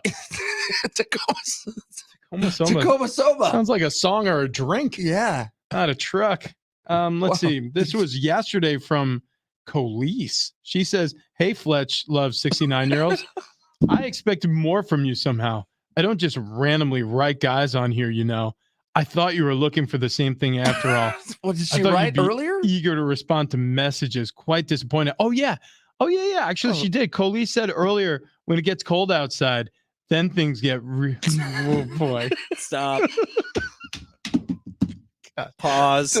Does the Tacoma have a heater? Anyways, the reason why we went on Granny Zone in the first place was because you were in search of a car, and we figured if you like partnered up with a lady who had like a Chevy Buick in her garage from when before she stopped driving, Chevy Buick. or no, Yeah. Chevy Buick, Maybe a Chevy Pontiac. maybe a Buick Skylark. Woo! Nice Buick LaCrosse. Oh yeah, I did not consent to you signing me up for grannyzone.com. You, I think I'd win that lawsuit. You did, actually. I know you said it There's was so fine. many pictures. So many, dude. There are so many. Yeah. Wow. God, Okay. they've probably gotten a bump in business because of us. Let's see. Yeah, probably. I'll bet you there's some people I- driving around San Oh, Diego who Kinsley signed up. just says, "Let's go." Okay. Wow. Vroom vroom. She is within 100 miles. We set our range pretty far, I realize now. But then again, you drove like 700 miles this weekend to get the That's Tacoma. right. The Tacoma Soma. Let's see. Some of the Christabel- I actually don't hate that name. Christabel looks like she was not ready for that picture to It be looks, taken. it looks like she just got out of the shower and she's walking to the underwear drawer. What in the world is going on? Courtney said, "Whoa, I definitely would." Other pitchers have been. High drive, deep left field. Man, oh man, oh Manny. Home run number 12 of the year. Manny Machado puts the Padres on top 3-2. Can you respond to her with just that clip? So if Manny Machado gets hot, I really do think the Padres have a chance of turning this thing. I'll tell you what's hot. Stop. I'm sorry. Yeah. Everything is a transition. tell you what's on. Manny Machado just hit 66 home runs at Petco Park. 3 more. Ben Ben's name on GrannyZone.com is Ben loves 69-year-olds. And back to Granny Zone. That's what I want to talk to you about, my feet. I believe you are correct, Ben. If Manny gets hot, and he has been getting hotter and hotter, things have been warming up for him. And if it starts to get on a tear, the Padres have a shot here of making some moves. If you look since I think it's June 5th, Manny Machado's actually been playing some pretty good baseball. And now I'm not positive on the date, but whenever he talked to Kevin Acee and didn't talk to Kevin Acee, I think Manny's actually been playing some pretty good ball. Dude, here's the craziest thing. If the next words out of your mouth have anything to do with GrannyZone.com, I can't concentrate on baseball when I have so let's put it this way. We'll put a bow on Granny Zone since you do have the new car. Mm-hmm. You were like the most popular guy on this website by I far. don't think it takes all that much. Let's say Slam Diego comes back, Manny starts hitting grand slams. That could also tie into Granny Zone. Yeah. Granny slam. Mhm. Granny. Yeah. Grand. Look here. Warm baked cookies. Here's the point. We haven't baked cookies in studio I know. yet. There's so many things. We have. Rich did the TikTok Oh, recipe. that's right. Yeah. The We peanut did do that. butter brown sugar. I really wanted it to smell like it was a new house that you were walking Yeah, but they into. just kind of became like balls. Oh yeah. Yeah, they were. That's fine. Speaking of balls, Long Ball is a delicious, refreshing beverage. No, look, Machado is the whole deal. If Machado gets hot, this season turns around. This is the same thing we were talking. I mean, it legitimately feels like the movie Groundhog's Day. Yeah, you could have pressed replay on our show from the day after the Mexico series. I mean, because Manny hit 3 homers in Mexico, I think. Like, he was on fire. It was nuts. And then really went into a drought after that. But like, we've said this so many times over the past couple of years with Machado. When he's on fire, this team follows. We used to think it was Fernando Tatis Jr. until he was suspended, until he was expected back after the wrist injury. And it was really Manny's team to run and to lead and to show and, have, exemplify what championship play should look like. And you got near a championship. You almost got a league championship. Unfortunately, you got beat by the Phillies, who were red hot when you ran into them. It happens. But the only way to get back there is if Machado stays on pace. Yeah, I was thinking about this last night watching the game. I was like, okay, well, 6 months ago, if you'd asked me, really the day after they signed Xander Bogaerts, if you'd asked me how many All-Stars will the Padres have this year, I'd have said like 6 or 7. 6, like including Jake Cronenworth and with the other guys. And the fact that they only have 2, Juan Soto, Josh Hader. Like, that's a little bit of an embarrassment here. I know the All-Star game, you think what you will about it, but like, it's still a signifier of how well you've played in the season, and these guys just haven't. Yeah, and they're going to have to, not only Manny stay on a tear here, but the whole team is going to have to stay pretty up. Otherwise, it's going to slip away quick. There's the room for error has just about passed. You can't just rely on other teams to do poorly. You got to play well. Yeah, there's no way to wiggle their way out of this. If they're going to make the playoffs this year, it's going to have to take heroic performances on a near nightly basis by these guys to get anything together that resembles a good enough streak to warrant playoff talk. Right now, the only playoff talk you're hearing is they probably won't make it if they keep playing the way they are. So, yeah, Machado's the linchpin to their success. We've known that for years now, and it's becoming ever more clear when you watch series like we just watched against the Angels. All right, if you don't have plans yet this weekend for a night out, you're going to want to make a reservation at theremysd.com. Again, that website, theremysd.com. The Remy is a brand new steakhouse in Mission Valley. We've all sampled. In fact, if you go to our TikTok, Instagram, Big Rich TD Fletch, you could check out a video we posted. Took you on a tour of kind of our tasting menu over at the Remy. It was an awesome time. Yeah, and it was a tour, man, because, everything that comes out not only tastes delicious, it looks beautiful. When they say a craftsman approach, yeah, it's a work of art, every single thing, whether it's the food, whether it's the drink. fantastic, absolutely phenomenal. I like the decor in there because you got the bear on one side of the wall, the billy goat on another side of the wall. It really makes you feel like you're on the Western frontier. I love the photo of Frank and his son Kingsley at the Whitefish, Montana ranch where these cows meet together to make this beautiful American Wagyu. Well, it does. It does. Tell us about it. I mean, it feels like you're in Montana in San Diego. Yeah, that's a great. It feels like a hunting lodge. It feels like a ski lodge. It feels like a comfortable place to have a cozy night out with your wife, your girlfriend, your fiance. It's an awesome place to schedule parties. They got rooms off to the side. They got plenty of space for your next event. And also, I mean, lunch. That's the best part about it. Is it's sort of nestled into the business district over there, right off the 8 in Hotel Circle, over there near Old Town. It's easily accessible. And if you're just looking for like a really reasonable and affordable lunch, you could go over there. That steak sandwich, prime cuts on that steak sandwich with the onion. My goodness, that was delicious. Yeah. You got to get to the Remy. Again, the RemySD.com is the website to book your reservations at. And when you go and you see a tall man with a mustache that's kind of a handlebar, you'll know Frank when you see him because he's the best guy and he walks around quite a bit. Ask him about the wine selection because they have new and old world wines. And when we were sitting there drinking our cocktails and eating our steak, he kind of looked at all of us at one point. He's like, "You guys want to try some wine?" And he brought out this bottle that I've never had before. And it really knocked the doors off. Like, it was awesome wine. So make sure you check out all the cocktails, all the wine, all the beers.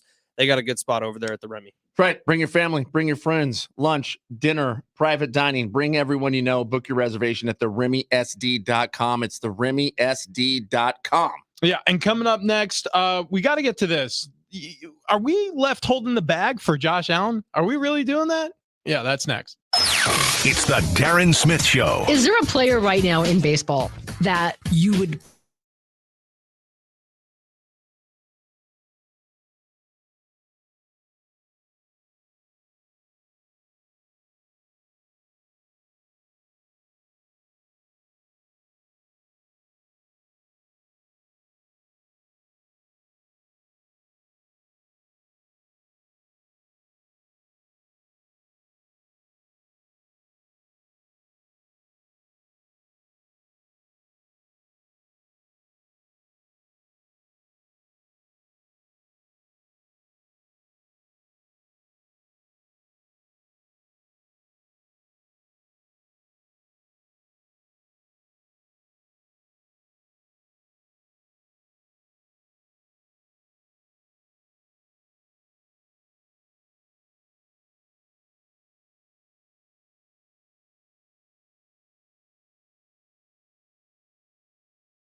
Tomorrow on a Bar Card Friday, I believe it's euphoric tequila. That's what we believe, at least. That's what the spreadsheet says. But who knows? That may change here in 30 minutes. So look forward to that. Also, we do have another pair of tickets to see Slightly Stupid and Sublime at Petco Park on July 16th.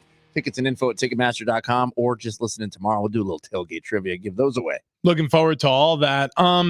So Josh Allen, and this is as recent as the past week, has made commentary that the media overblew the whole Stephon Diggs reporting for mandatory OTAs and then leaving mandatory OTAs. It was all our fault. Nothing to see here. The Buffalo Bills are completely blameless in all this. Like, I'm so confused. I think it's important to note where this came from, because it came with the Bussin' with the Boys podcast, which is Taylor Lewan, former offensive lineman with the Titans. Yeah. Players, right? It's a former NFL player talking to a current NFL player. So I do think that Taylor Lewan gave him a little bit of a platform to maybe cover his own ass a little bit. Well, I know two things about what Taylor's doing with Will Compton and what that podcast and all podcasts are about. You're looking for sound clips. You're looking for, publicity. You're looking for somebody to speak on things that are important to people. Like, I don't know, for example, the drama that took place in the Bills locker room during that time. Like, now, here's the problem. If we're to believe that this was nothing important, that we should just move on with our day, then nobody would have talked about it. Nobody would still be talking about it. But it has to be addressed, because Stephon Diggs, who is an insanely important part of the winning or the success and the solution in Buffalo to have success. I would say 2 games on the betting line. Like, if Stephon Diggs is not there, that's 2 games less that the Bills win this year, in my opinion. Yeah, I don't think I don't think Vegas would react that way, but I could see how that being your opinion. The deal is this, though. He's important. Like, a quarterback will move win totals, but a receiver, they're becoming exceedingly more important. And this receiver in particular, because he's top 5 in this league, there's no questioning that. Right. When you got a guy that important not show up for an OTA, a mandatory OTA, and then you have a head coach go, yeah, I'm very concerned with his absence. Well, all of a sudden you have a story. So no, Josh, it wasn't the media who overblew it. It was the media reacting appropriately to a massive story. Correct. During the offseason. Well, because there was more context to it. You can look back at those playoff games. You can look back at what happened on sidelines where there was maybe a bit of a blow up. You could see there may have been some irritation between Stephon Diggs and the team and or Josh Allen. So when all of a sudden, because you have those storylines brewing, you have them rolling, and then you roll into these mandatory training camps where he doesn't show up and the coach says, yeah, it's very concerning. Now we pick it up and go, oh, whoa, what is happening out in Buffalo? So look, Josh Allen, when you go on whatever the podcast is, if the podcast was a podcast that was going to press you, Josh Allen may not want to go there. So if he was going on a show, maybe a Joe Rogan type show or a Big Rich TD and Fletch, where we would continue to ask questions. Exactly. Press. Right. When he says, no, man, the media has overblown this. The media then could ask the question or say, like, wait, are we? Why? How do you say we're overblowing this when your coach just said this is very concerning, Josh? What really happened then? Yeah. If we're overblowing it, give us the details. Yeah, you tell us. My biggest thing is that happened on the sideline in the playoffs last year. Like, we saw that there was something wrong. Stephon Diggs wasn't targeted as much in that game as he would have liked. And we talked, I don't remember who it was. We talked to someone from Buffalo like 3 or 4 weeks ago. He was like, oh, yeah, no, there's issues. And there's been issues this entire offseason. This is just the first time that anyone's seen anything. Who was it? Oh, yeah, it was Feets. Mm-hmm. Speaking of Feets.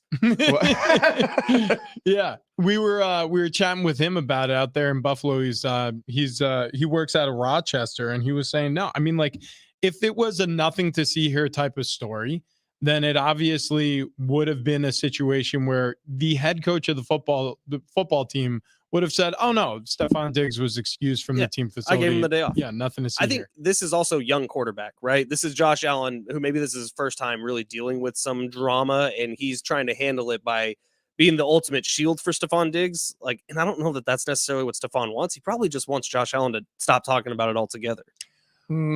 I don't know. It depends on what actually has been said and transpired between the two of them, because things can get awfully personal on a team. I've been a part of locker rooms that were destroyed over personal issues, and it sucks because there's a lot of potential that can come of a team coming together. And there's also a lot of destruction that can occur when teammates don't come together. And I mean, the tendency is to want to come together. The tendency is to want for everybody to be successful, or if even individually to be successful, you need everybody to be successful. So that's the tendency. When there is a rift, though, those caverns, those crevasses, they can get wider and wider and wider if you don't address them and you don't fix them. It sounds to me like Josh Allen's on apology tour 23 for something that happened here. Now, I don't know if it's because he's trying to take the higher road.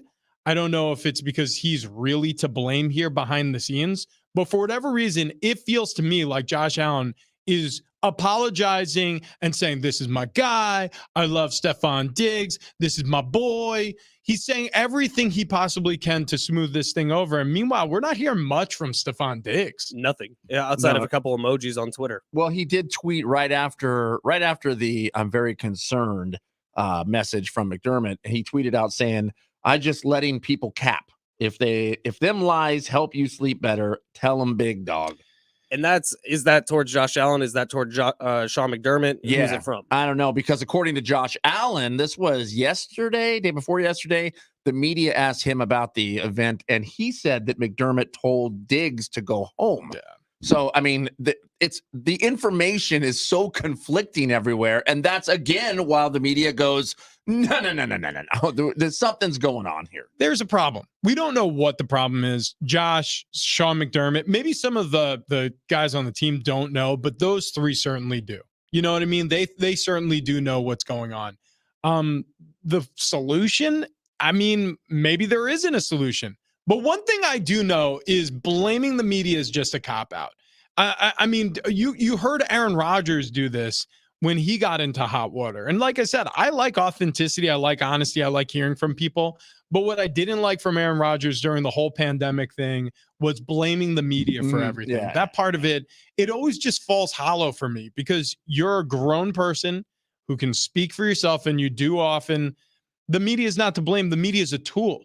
And just like a kitchen knife, a tool can cut vegetables, or it can cut your hand if you're not careful. Right. So you got to use the media as a tool and use it appropriately. And if you don't message things effectively, or if you don't use it appropriately, it will cut you. And that's what it feels like is happening in Buffalo. They mishandled this whole situation from the jump. They're trying to put the toothpaste back in the tube. Nothing to see here. Nothing to see here. Right. We don't buy it, Josh. Right, so right. stop saying it. Because if Josh Allen would have come out and said, hey, look, you know what? We're a team, man. We're a family. And sometimes families have some disagreements, and I get it. We're trying to figure out, how to work through some things, and we'll move on. But guess what? At the end of the day, we're still a family. We're still a team. And we're going to go out there and win, man, because that's what we do. That same media, including a guy like Dan Feets, who was in that press conference when Sean McDermott said that, what did he say exactly?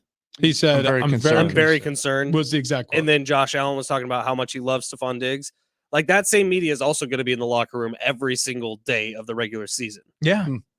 So, and now you just blamed all those people for this. Yeah. I mean, I don't know if there's any media individual. I mean, if it were me, I'm not like hanging on to something going, you're blaming me, pal. I'm coming after you. You wouldn't. It's just my driver's license. Right. But you don't cover one team every single day. You're not in locker rooms every single day. Like, that relationship gets personal too. Yeah, but I mean, look at Kevin Acee. Who gets completely snubbed by Manny Machado. You're telling me that Manny Machado is Kevin's favorite person in the world? Kevin put it out there the next day that Manny Machado snubbed him. No, I get that, but I'm just saying. What I'm saying is Kevin Acee does not hold a grudge against Machado for saying I don't have time. Marty Caswell is not holding a grudge against Manny because he got a little bit snippy in the locker room. I think that goes away. I think that most people can understand the situation and move on from it. Well, it's just, look, here's the deal, it's a professional relationship. You don't want to burn bridges. And that's both ways. That's with your teammates, but it's also with the media. Now, I don't think anybody pointed out anybody personally, so I don't think anybody is going to walk into the Buffalo Bills locker room and handle their coverage of the team any differently as a result of this. But it is a cop out. I mean, like it's a thinly veiled lie. It's easy to see through. It's just dumb. Like you said, if there was some admittance that there is a little bit of a dispute going on, they're handling it in-house, as opposed to going, nothing to see here while there's a house burning behind you. It's like, okay, I can clearly see over your shoulder, officer. There is something to see behind you. That smoke is normal. The air quality today, did you check the AQI? We were expecting this. Nothing to see here. I kind of wish Josh Allen would have come out and said, Dan Feets is a jerk. Yeah. He is a jerk. But I will say this. I like Good Feets. In fact, I like the Good Feet store. Oh, with that transition, it's so fun. Yeah. All right. Who doesn't like Good Feet? It's summertime. What's keeping you from living the life you love? I know it's the same thing that everybody has a problem with. It's pain. You wake up with it some mornings in your knee, your hip, your back, your ankles, your feet. Go to the Good Feet store because they have these personalized fit arch supports. Find out for yourself with a free, no obligation fitting test walk. We all did this over at the Mission Valley location. It's awesome. They really cater to you. They get you exactly what you need. And here's what the Good Feet store is offering: lifetime warranty on arch supports, also the free test walk as discussed, and they're giving you a free pair of premium shoes with a qualified purchase. It's $140 value. So stop by the Good Feet store today. Find a location at goodfeet.com and get rid of all of your summertime blues. We wrap this show up. Coming up next.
the text line with different ideas to name Ben's new truck.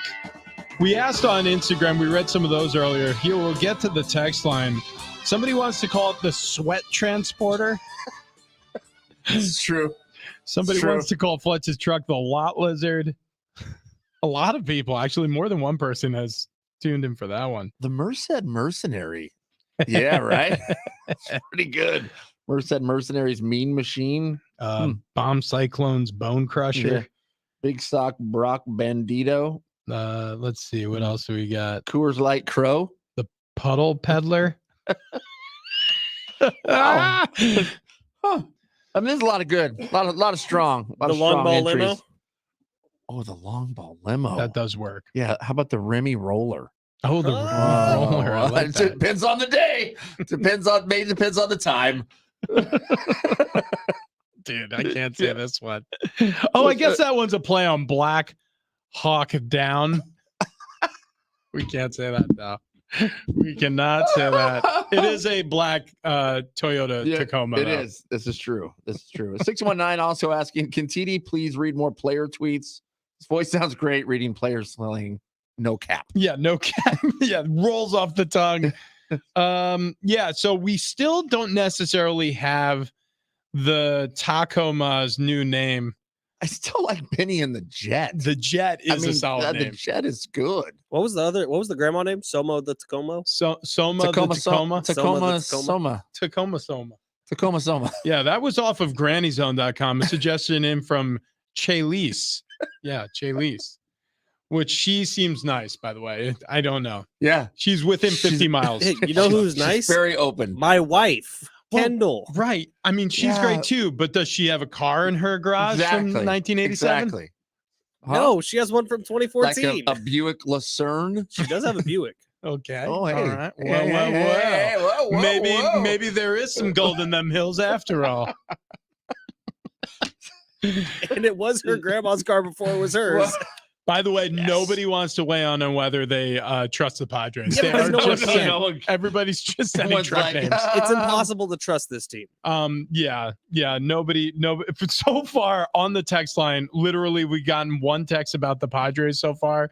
Where was it? It was something to the extent of fire Bob Melvin. Nice. I think my attitude with the Padres right now is hope for the best, expect nothing. So bleak. Hope for the best. Hope for the best. We'll all die soon.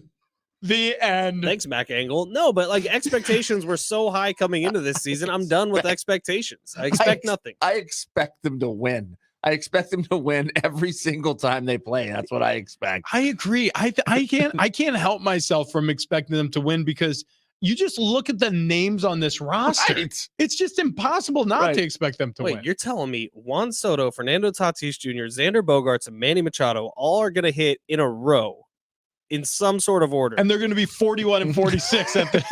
Yeah, that doesn't compute. Like, it doesn't. This math don't work. It doesn't work at all. This is It doesn't. cap, Yeah, it's not- right, Travis? No cap on that Yeah, statement. absolutely no cap, dog. Yeah. Mm-mm. Big dog. Mm-mm. Yeah. What we call it the big dog? The Brandon Ayuk. The big dog? The Tacoma? I got the name for the Tacoma. What is it? Debo the Tacoma. What did you just say? I want to name it Debo. You can't call your truck Debo. It's not a Tacoma. But I really like Debo. No, Wow. We need no. An intervention. is Yeah. what we need. I mean, You're sick. come on. Jeez. Imagine George? George. No. How about Brock? You're not naming your car after 49er players. Nicky. This is my car, Christian McCaffrey. Spacious cab. I'd name it C-Mac. It's a full Come on. bed. C-Mac. T-Mac. Actually, that kind of works. That's a good point.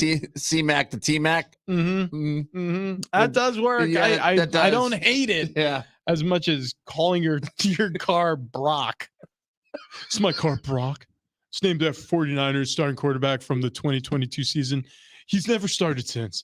But What you just heard He from lost Cam. an arm. Cam Inman said he's their guy moving forward. Yeah, but we also know Josh Allen has told us the media is the problem. And He did- he's spreading lies. he did say also that Sammy Darnold. Yeah, he did. Looking pretty Best good. thrower of the football in 49ers history. God, Kyle deserves to be fired because of that statement. Kyle Shanahan said. Maybe just call it the Shanna wagon. It's pretty good. How about that? Shanna wagon. Yeah. That works for me. We're already up against the clock. Do not name it after John Lynch. The connotations would be no. In this show. We have to What? go. Who do we thank? Yeah. We thank Cam Inman. I thought that interview was great. You guys are jerks. Okay, all right. We also thank all our sponsors. They're adding up. We got Long Ball, the Remy, Keg and Bottle, Good Feet Store, the Catamaran Hotel. We love you all. Thank you for being along this ride with us. Thank you, Rich. Thank you, Trav. Thank you, Texters. Thank you, YouTubers. Thank you, everybody. Thank you, David. Thank you, David. Yeah, our winner. David. Mustachio question. We'll be back tomorrow. The Herd's next. Get your tickets now at AXS.com for our 2023 iHeartRadio.